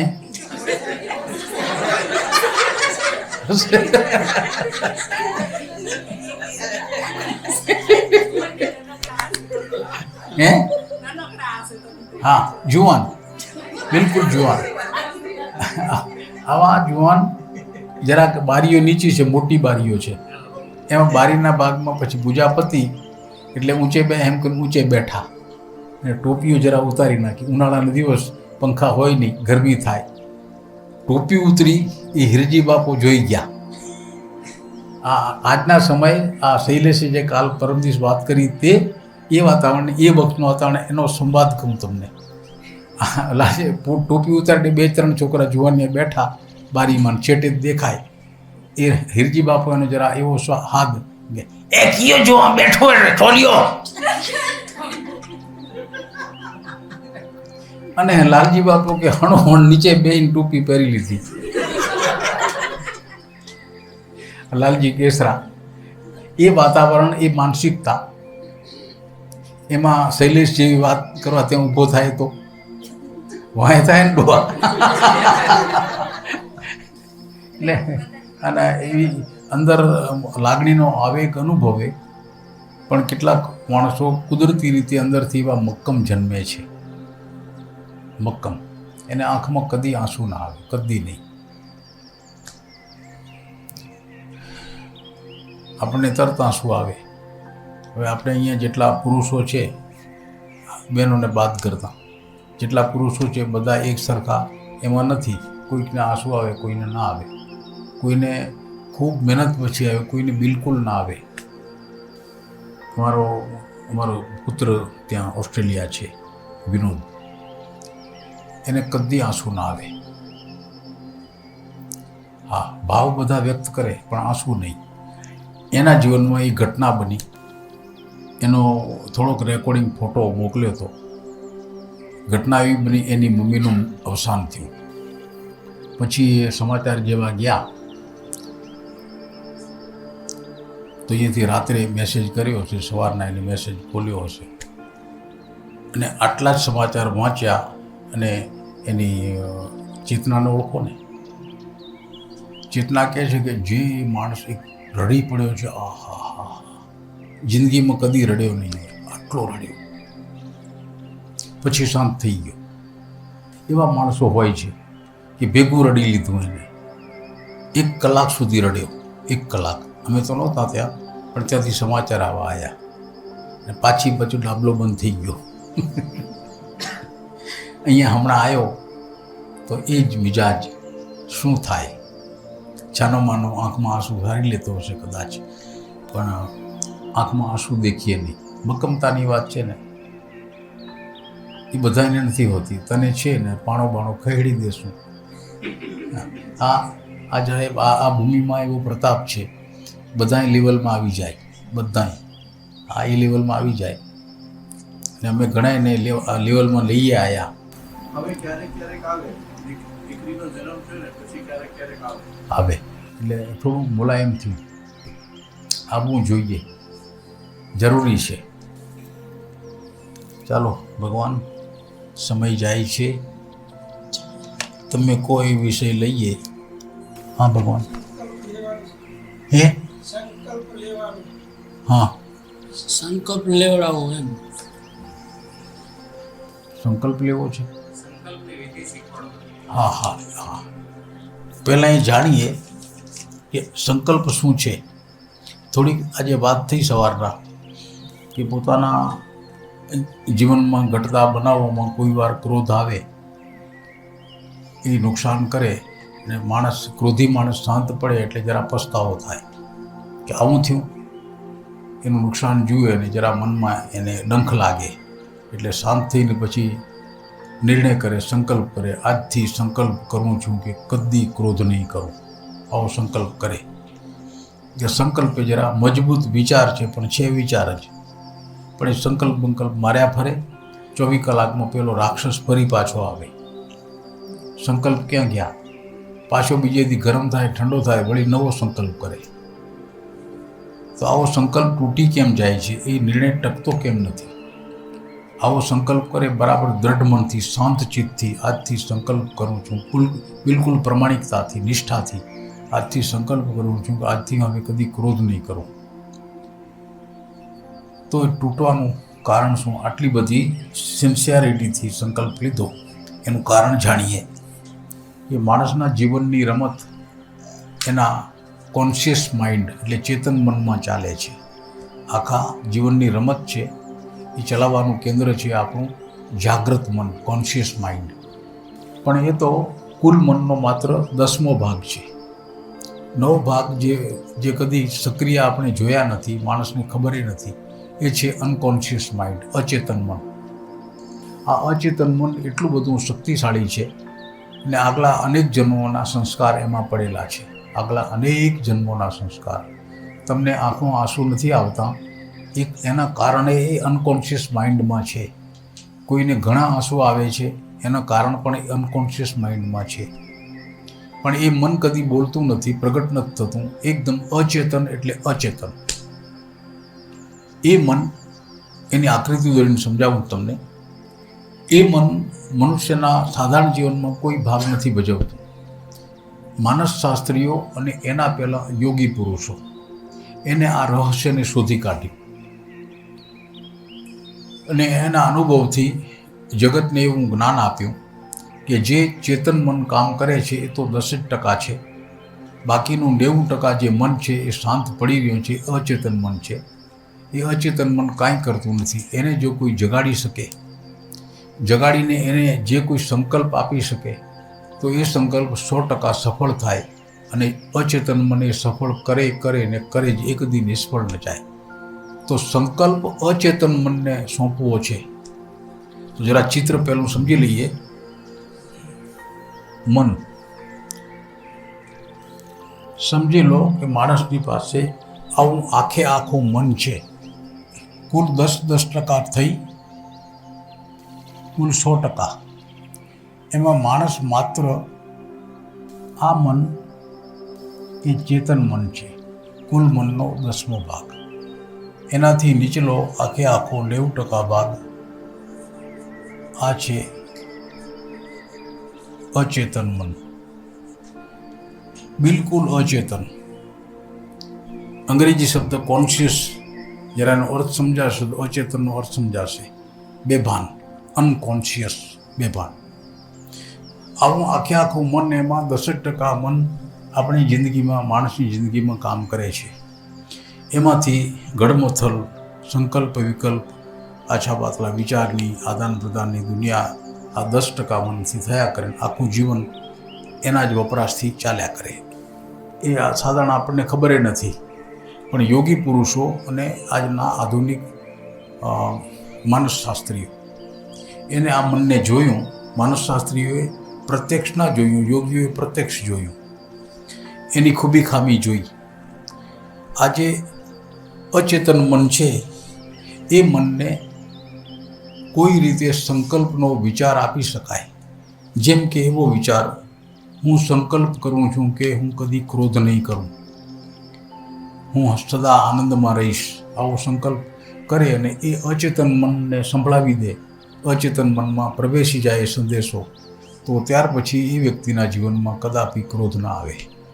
હું સંકલ્પ કરું છું કે હું ધ્યાન પ્રાપ્ત કરીશ. ધ્યાન પ્રાપ્ત નથી થતું, સાધક નિરાશ થાય છે. એ સ્થિતિમાં આ એક માર્ગ છે કે અચેતન મનને કામે લગાડે. તો અચેતન મનને આટલો સંકલ્પ આપે, હું સંકલ્પ કરું છું કે હું ધ્યાન પ્રાપ્ત કરીશ. હું સંકલ્પ કરું છું કે હું ધ્યાન પ્રાપ્ત કરીશ. હું સંકલ્પ કરું છું, હું ધ્યાન પ્રાપ્ત કરીશ. એમ ધ્યાન પ્રાપ્ત કરીશ એ સંકલ્પ છે.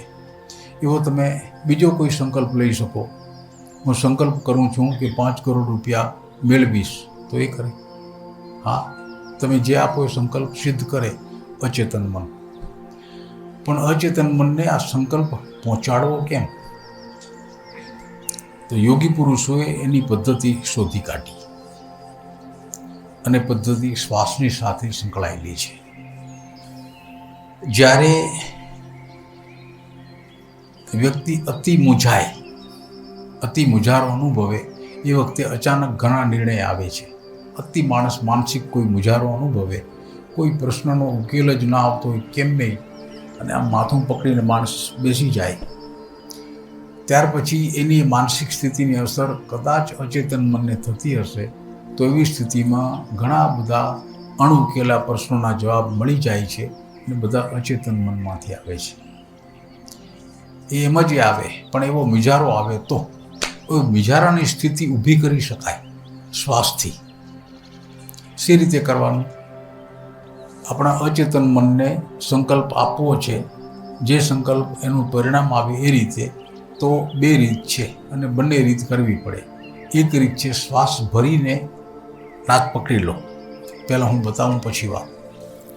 શ્વાસ જોરથી ખેંચો, જેટલો ખેંચાય એટલો ભરી દો, બધું વાસણ ભરાઈ જાય, છાતીનું ફેફસું.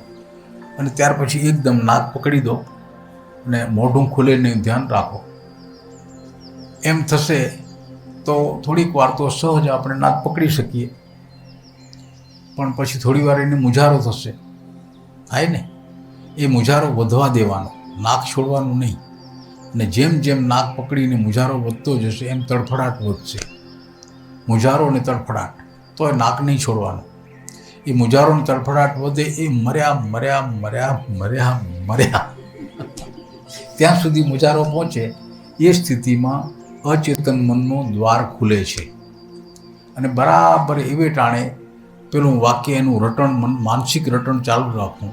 હું સંકલ્પ કરું છું કે હું ધ્યાન પ્રાપ્ત કરીશ, હું સંકલ્પ કરું છું ધ્યાન પ્રાપ્ત કરીશ, સંકલ્પ કરું ધ્યાન પ્રાપ્ત કરીશ. આ માનસિક રટણ ચાલ્યા કરે.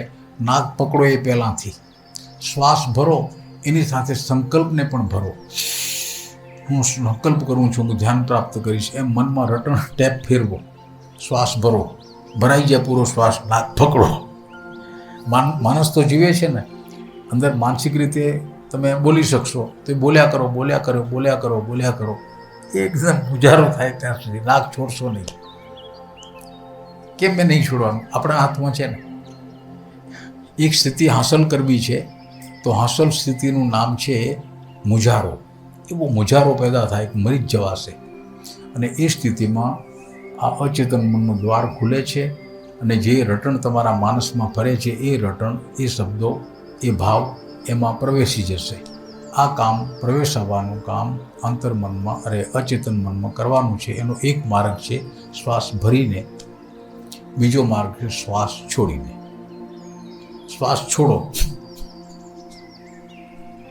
છોડતા જ જાઓ. જેવું એમ લાગે હવે નથી, પાછો નાક પકડો, ફરીથી મોં બંધ, નાક પકડો, અને પાછો વધારે મૂંઝારો થશે. શ્વાસ ભર્યો તો એના કરતાં વિચિત્ર પ્રકારનો મૂંઝારો, શ્વાસ નથી, અને એવું થઈ જશે. એ સ્થિતિ આવે ત્યાં સુધી વાટ જુઓ. કાંઈ નથી થતું, મરાતું નથી હો, કાંઈ નહીં થાય. કોઈ મર્યું નથી. અહીંયા ઘણા સંકલ્પ કરાયા, કોઈ મર્યું નહીં. અમે વાટ જોતા હતા, એકાદું મરે તો ખબર પડે. કાંઈ કોઈને ના થયું. તો એ આ બીજી એક આ પ્રક્રિયા શ્વાસ ભરીને, બીજી પ્રક્રિયા છે શ્વાસ છોડીને. એ પણ એટલી જ તીવ્રતા પ્રાપ્ત કરે, એટલી જ મૂંઝારો થાય છેક છેલ્લે સુધી, અને અંદર પેલું વાક્યનું રટણ ફર્યા કરે, ચાલુ રહે. બસ એ જ ઘટના બને છે બીજી વાર.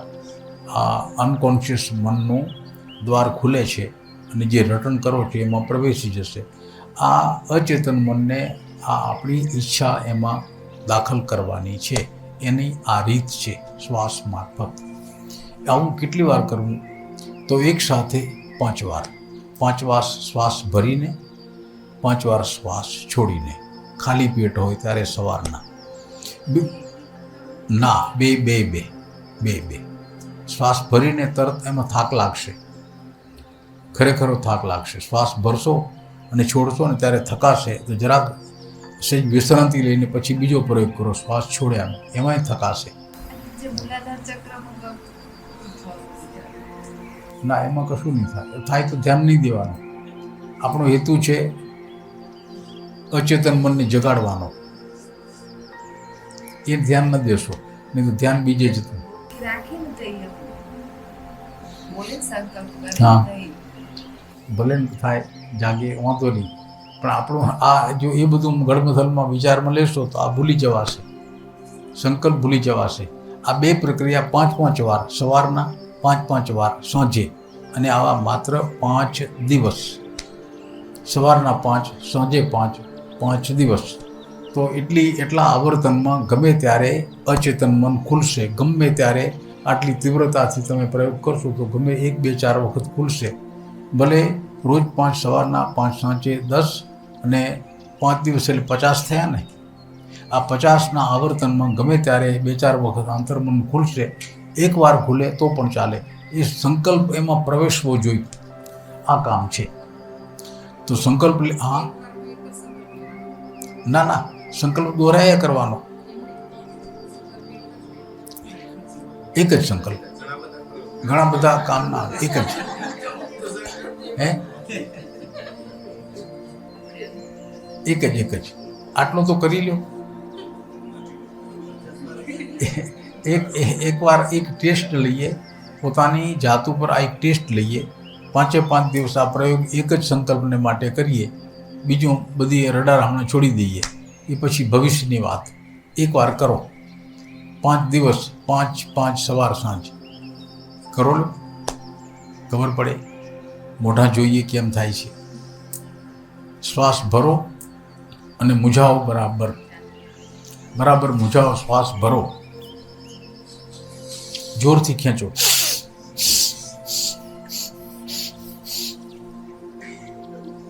આ રીતે. જો આમાં દાંત કાઢે, હવે આનું શું કરવું?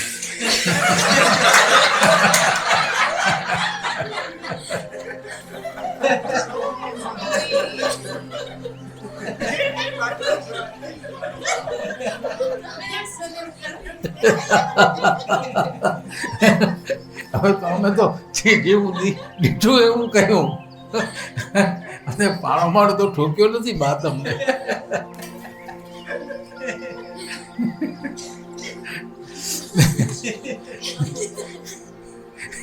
જો બીજી વારે આમ જ થશે. શ્વાસ ભરશો, આગળ ધ્યાન આવશે, પાછું પંચર ભરશે.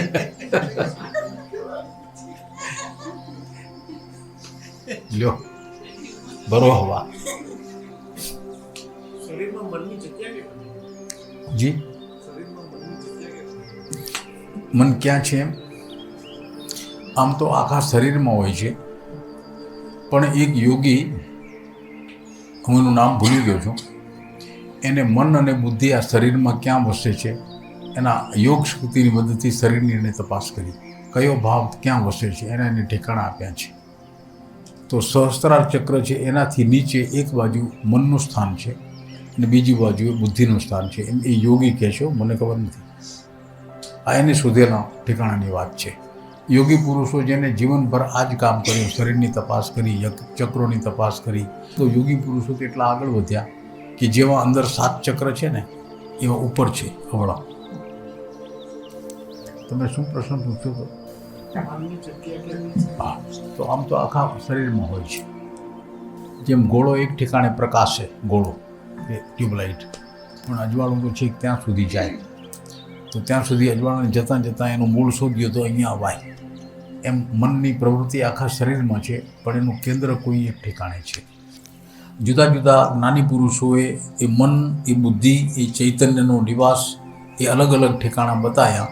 અષ્ટચક્રા 9 દ્વારામાં હૃદયમાં સ્થાન કહ્યું. કોઈ વળી યોગી પુરુષો એવું ગોતી લાવ્યા કે હૃદયના ઉપરના ભાગમાં આ નખ છે અંગૂઠાનો, એનાથી અડધા ભાગ જેટલું પરમ ચૈતન્ય હૃદયના ઉપરના ભાગમાં એનો નિવાસ છે અને ત્યાં એનું ઠેકાણું છે. એ શોધી કાઢ્યા પછી યોગી પુરુષે કહ્યું કે ભગવાનનો નિવાસ હૃદયમાં છે, આટલો અડધા નખ જેટલો. એ જ્ઞાની પુરુષોની શોધ છે કે જેને જીવન આખું એક કામમાં કપાયું. જો અખતરો કરો, લખવું ન પડે, આવડી જાય, કોઈને સામું નહીં જોવાનું. જેવું માથું સીધું રાખો બા, માથું સીધું, માથું એકદમ પાટલી કમરને સમાંતર ટાઈટ રહે. થાક લાગશે એકવાર, જરાક થાક ખાઈ 2-4-5 શ્વાસ ધીરા છોડતા કરતે થાક ઉતરી જશે. પછી શ્વાસ છોડીને ક્રિયા એકદમ નાક ફેફસા ખાલી થઈ જાય ને પછી નાક પકડો. નહીં, ના, શ્વાસ બિલકુલ છોડી એમ લાગે 2-4 વાર છીંકારી મારો પછી નાક પકડો. શ્વાસ, હા હા, ના, કશું નહીં કરવાનું. માત્ર તમે હા, ના, એ નહીં કરવાનું. માત્ર પેલો વાક્ય જે દોહરાવાનું ભૂલવાનું નહીં. 5 વાર હા, 5 વખત શ્વાસ ભરીને 5 વખત શ્વાસ છોડીને વારાફરતી. એકવાર શ્વાસ ભરીને, બીજી વાર શ્વાસ છોડીને, ત્રીજી વાર પાછો શ્વાસ ભરીને, ચોથી વાર શ્વાસ છોડીને. હા, એમાં એની એક રિધમ પકડાય છે. એક રિધમ પકડાશે, તાલ પકડાશે, અને એમાં ગમે તે પડે અનકોન્શિયસ માઇન્ડનું દ્વાર ખુલે. ગમે તે પડે આટલા પ્રયાસમાં ગમે તે થોડું ઘણું કામ થાય તો પછી સંકલ્પ પ્રવેશી જાય. ત્યાર પછી એ આપણું જે અચેતન મન છે એ પોતે સંજોગો ઊભા કરે. જે સંકલ્પ લીધો એની સિદ્ધિ માટેના સંજોગો પોતે ઊભા કરે. મનની સ્થિતિ બદલાય, મક્કમતા વધે, આપણને કઈ વસ્તુઓ ન સમજાતી હોય સમજાવવા લાગે, અને ધ્યાનના અડચણના જે કોઈ કારણો હોય કારણો નિવારણ થતું જાય. આ બધું બને, એના પરિણામ છે. આનાથી રોગ મટાડી શકે. એ સંકલ્પ લઈએ તો રોગ મટે. હું સંકલ્પ કરું છું કે મારો ફલાણો રોગ મટી રહ્યો છે, મારો ફલાણો રોગ મટી રહ્યો છે. એમ અંતર્મનને, અચેતન મનને આ સંકલ્પ આપીએ. જે કંઈ રોગ થયો હોય, જેમ કે આ એવા દાખલા બન્યા છે કે ડાક્ટરોએ ના પાડી દીધી આ નહીં મટે, કેન્સર. તો એ વ્યક્તિ ઘરે જઈને એના અંતર્મનને જાગૃત કરીને સતત એનું રટણ ચાલુ કર્યું. મને મારું કેન્સર મટી રહ્યું છે, મારું કેન્સર મટી રહ્યું છે, મારું કેન્સર મટી રહ્યું છે. તો એ આ રટણના કારણે એવી શક્તિ શરીરમાં ઊભી. હાજી, એકચ્યુઅલી પ્રાર્થનામાં નેગેટિવ શબ્દ નથી હોતો. તકલીફ વાળો શબ્દ જે મૂકવાથી એ મનને ખબર નથી, ભાષા નથી કે આ કે આ. જે હું હાથીની કલ્પના નથી કરી રહ્યો પણ કલ્પના થઈ જાય છે અનાયાસ. એમ નેગેટિવ શબ્દથી જો પ્રાર્થના થાય તો મનને ખ્યાલ નથી કે સાચું શું કે ખોટું શું, તો એનો પરિણામ ક્યારે ઊંધા હમણાં પાડે. આ એ અંતર્મન તો આપણે ધ્યાન રાખવું પડે. મટાડવા માટે સમજો કે મને કેન્સર છે, તો હું આકર્ષણ મારા કેન્સરનું કરું છું. મટાડવાનું કે સુધારવાનું એ પ્રશ્ન નથી રહેતો, કેન્સર ઉપર ફોકસ જાય છે, જેથી કરીને આ પ્રાર્થના ઊંધી સિદ્ધ થાય છે. આવું ઘણીવાર બને છે. એમાં જાગૃત રહેવું પડે. એટલે એનો ઓપોઝિટ કે હા. હું પૂર્ણ સ્વસ્થ છું, પૂર્ણ સ્વસ્થ. આ ગમે તે રહ્યો, એટલે પણ નેગેટિવ જો થશે ને, હર કોઈ વાત નેગેટિવ તો નેગેટિવ જ પરિણામ આપે છે. અંતર્મન નેગેટિવ તમે કહો છો એમ થાય છે, બિલકુલ નેગેટિવ પરિણામ. નકારાત્મક ના આવવું જોઈએ, નકારાત્મક ના આવવું જોઈએ. મારી બીમારી મટી રહી છે, બીમારી નહીં, હું સ્વસ્થ થઈ રહ્યો છું. આનું એક જ વાક્ય છે. અમને એનો અનુભવ નથી. આ સાહેબ હા. બહુ સટીક ના, હશે. બને. આ વસ્તુ પાવર ઓફ સબકોન્શિયસ માઇન્ડ કરીને પૂછે છે. જી. Power of subconscious. હા, એના ઉપર ખાસું ચિંતન થયેલું છે. હશે ને. આ ડૉક્ટર અઢિયા એ જ કામ કરે છે, એ જ કામ. એને આ કેટલીક વાતો કરેલી. એની શિબિર હતી વડોદરામાં, કે ઘણી વાતો સાંભળવી હોય તો મોટી શિબિરમાં આવો એમ કરીને થોડી ટૂંકી વાતો કરેલી. એમાં એને કહેલું કે અંતર્મનને જાગૃત કરી શકો તો કોઈ પણ કામ એને સોંપો તો એ કરશે. આવું એનું વિધાન, એ જાણીતો માણસ છે. હા, પછી શું કહ્યું? ના કર્યું કોઈએ? બધાએ નથી કર્યું. 2 પ્રયોગ. ઉતાવળમાં ધ્યાનને પ્રાપ્ત થઈ રહે છે, ધ્યાનને પ્રાપ્ત.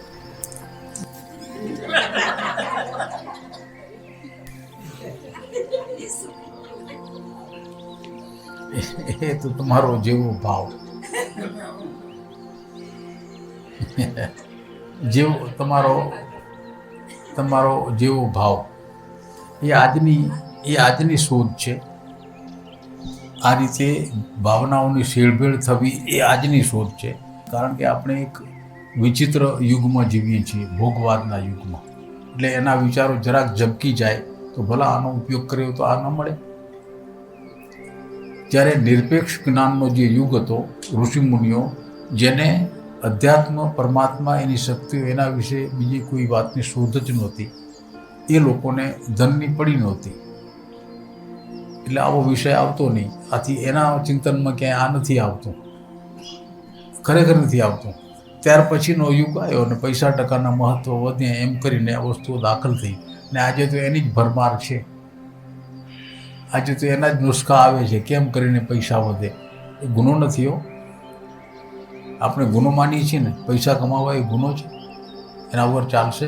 કોઈ મોટા મોટા ઉદ્યોગપતિઓ લાખો, કરોડો, અબજો રૂપિયા કમાય છે તો એની ઈર્ષ્યા થાય, બિલકુલ ખોટી છે. તમે કમાવાનું કોણે ના પાડી છે? એ કંઈ એમ જ કમાઈ શક્યા છે? રાત દિવસ જાગતા હશે ત્યારે થાય છે. રાત દિવસ કેટલી ચિંતા વેઠે, પોતાના શેરના ભાવ ગગડી ન જાય, કેટલી ચિંતા હશે અંબાણી શેઠને. એનાથી તો આપણે સુખી છીએ ને, શેર બજારમાં જવું નથી પડતું ને. બોલો ભગવાન, બીજું કંઈ? થોડી વાર હા હું કરી લ્યો એટલે 6 મિનિટ પૂરી થઈ. કાલે સમય હશે તો લેશું. આ ગ્રંથ મૂળમાં આ ગ્રંથ એક 250 વર્ષ પહેલાં થઈ ગયેલા એક જ્ઞાની પુરુષ સંત કવિ પ્રીતમ, એના જ્ઞાનનો સંગ્રહ છે. આ અનેક રીતે એને અનેક પ્રકારનું જ્ઞાન, ખાસ કરીને યોગનું જ્ઞાન જ છે.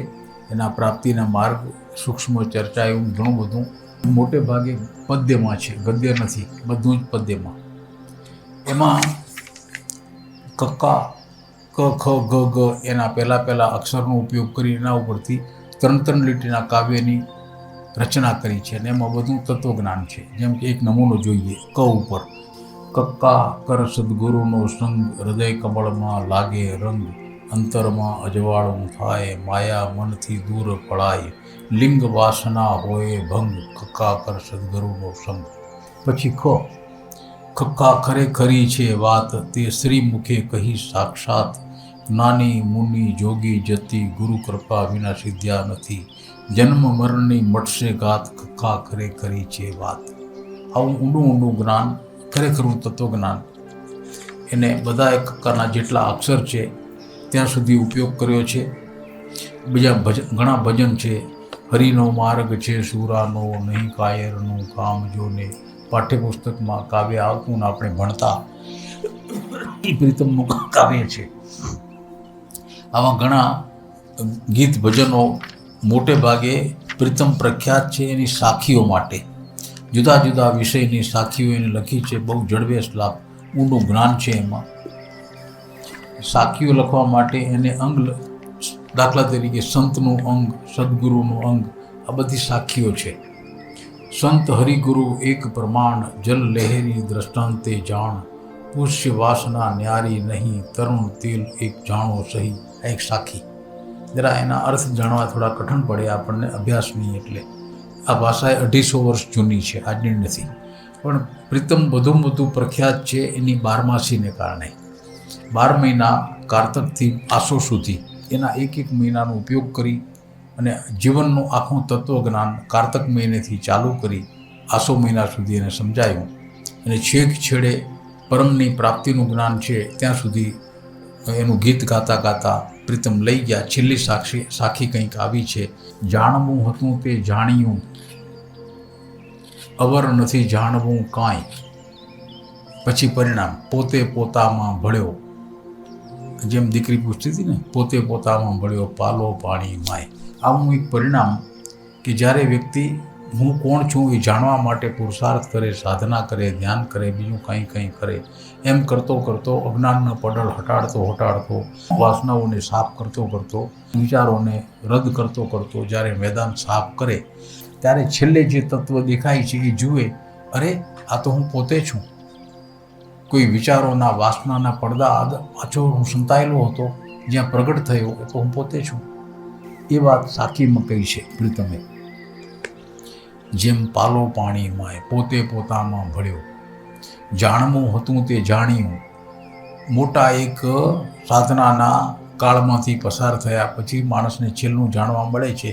એને માટે પ્રીતમે લખ્યું, જાણવું હતું તે જાણ્યું, અવર નથી જાણવું કાંઈ. હવે જાણવા જેવું કાંઈ રહેતું નથી, છેલ્લું જણાઈ ગયું. શું જાણ્યું? તો પોતે પોતામાં ભળ્યો. પોતે પોતાનું દર્શન થઈ ગયું અને એક ભ્રમણા હતી, જીવ છું એ નહીં, હું આત્મા છું એ પ્રકાશ થઈ ગયો. જેમ પાલો પાણીમાં, પાલો એટલે ઝાકળનું પાણી, એમ મોટા પાણીના જથ્થામાં ટીપું પડી જાય પછી નોખું દેખાતું નથી, એમ હું પોતે પોતામાં ભળ્યો ને હવે નોખું કાંઈ નથી, એ જ્ઞાન થઈ જવું એ આખરી સ્થિતિ છે. એને પ્રીતમ બારમાસીનું ગીત ગાતા ગાતા જુદા જુદા દ્રષ્ટાંતથી વર્ણવે છે. કારતક મહિનાથી શરૂ કરી છેક આસો મહિના સુધી જાય છે. સમય નથી ને તો ગાત થોડી પહેલી સાખીઓ છે, મંગળાચરણ છે, ત્યાર પછી કાર્તકે ચિત્ત ચેત્યો નહીં, ઘડી લાખેણી જાય, વળતો વિચારીશ જીવડા પાછળથી પસ્તાય, જો જાણે તો બાંધ છે પાણી પહેલી રે પાળ, નહીં નીર ગયે નહીં નીવજે સિર તાકે છે કાળ. કાલે શરૂ કરીએ, ઓકે? કાલે સમય નહીં બગાડીએ, બરાબર? કાલે બહુ મજાનું હોય છે આ ગીત, સાંભળ્યા જેવું, એના અર્થમાં ઉતર્યા જેવું આ ગીત છે. શુદ્ધ તત્વજ્ઞાન, જર્ની ટુ ગોડ. કોઈ વાર્તા કથા એવું દ્રષ્ટાંત આવતું જ નથી આમાં. શુદ્ધ તત્વજ્ઞાન માણસનું શરીર, એની સાધના, એના સાધનાના માર્ગમાં આવતી અડચણો, સંસારની વિટંબણાઓ, એની નિરર્થકતા, સંસાર કેમ નિરર્થક છે, નકામો, વ્યર્થ છે, એ બતાવતે એક સાધનાનો માર્ગ આપણને પ્રીતમ કંડારી આપે છે. એ તત્વજ્ઞાન જેના ચિત્તમાં સ્થિર થાય, ઉતરી જાય, એ માર્ગ એને મળે. ધીરે ધીરે મનમાં બીજા બધા વિચારો આસ્તે આસ્તે ક્ષીણ થતા એક સાધના માર્ગ ઉપસી આવે આના અભ્યાસથી. આવો પ્રીતમનો ઈરાદો છે અને એ માટે એને બારમાસી લખી છે. ભાષા બદલે છે, ધર્મ ગમે તે હોય, એનું ધર્મ પુસ્તક ગમે તે હોય, કોઈને કોઈ રીતે જો અધ્યાત્મનો શુદ્ધ વિષય હોય તો ભાષા બદલે પણ કહેવાનું તત્વ એક જ હોય છે. આ દ્રષ્ટાંત કથાઓ અલગ અલગ હોય, જેમ મહાભારત આપણી પાસે છે, રામાયણ આપણી પાસે છે, દુનિયાના બીજા કોઈ દેશ પાસે નથી, પણ રામાયણ ને મહાભારતમાં કહેલું તત્વજ્ઞાન આખા જગતમાં છે. જે કોઈ એના તત્વજ્ઞાનને સમજે, સ્વીકારે, એ આખું જગત જાણી શકે. એટલા માટે એ મહાકાવ્યો પ્રખ્યાત છે. ચાલો ભગવાન, આજે રજા લઈએ. Okay sir.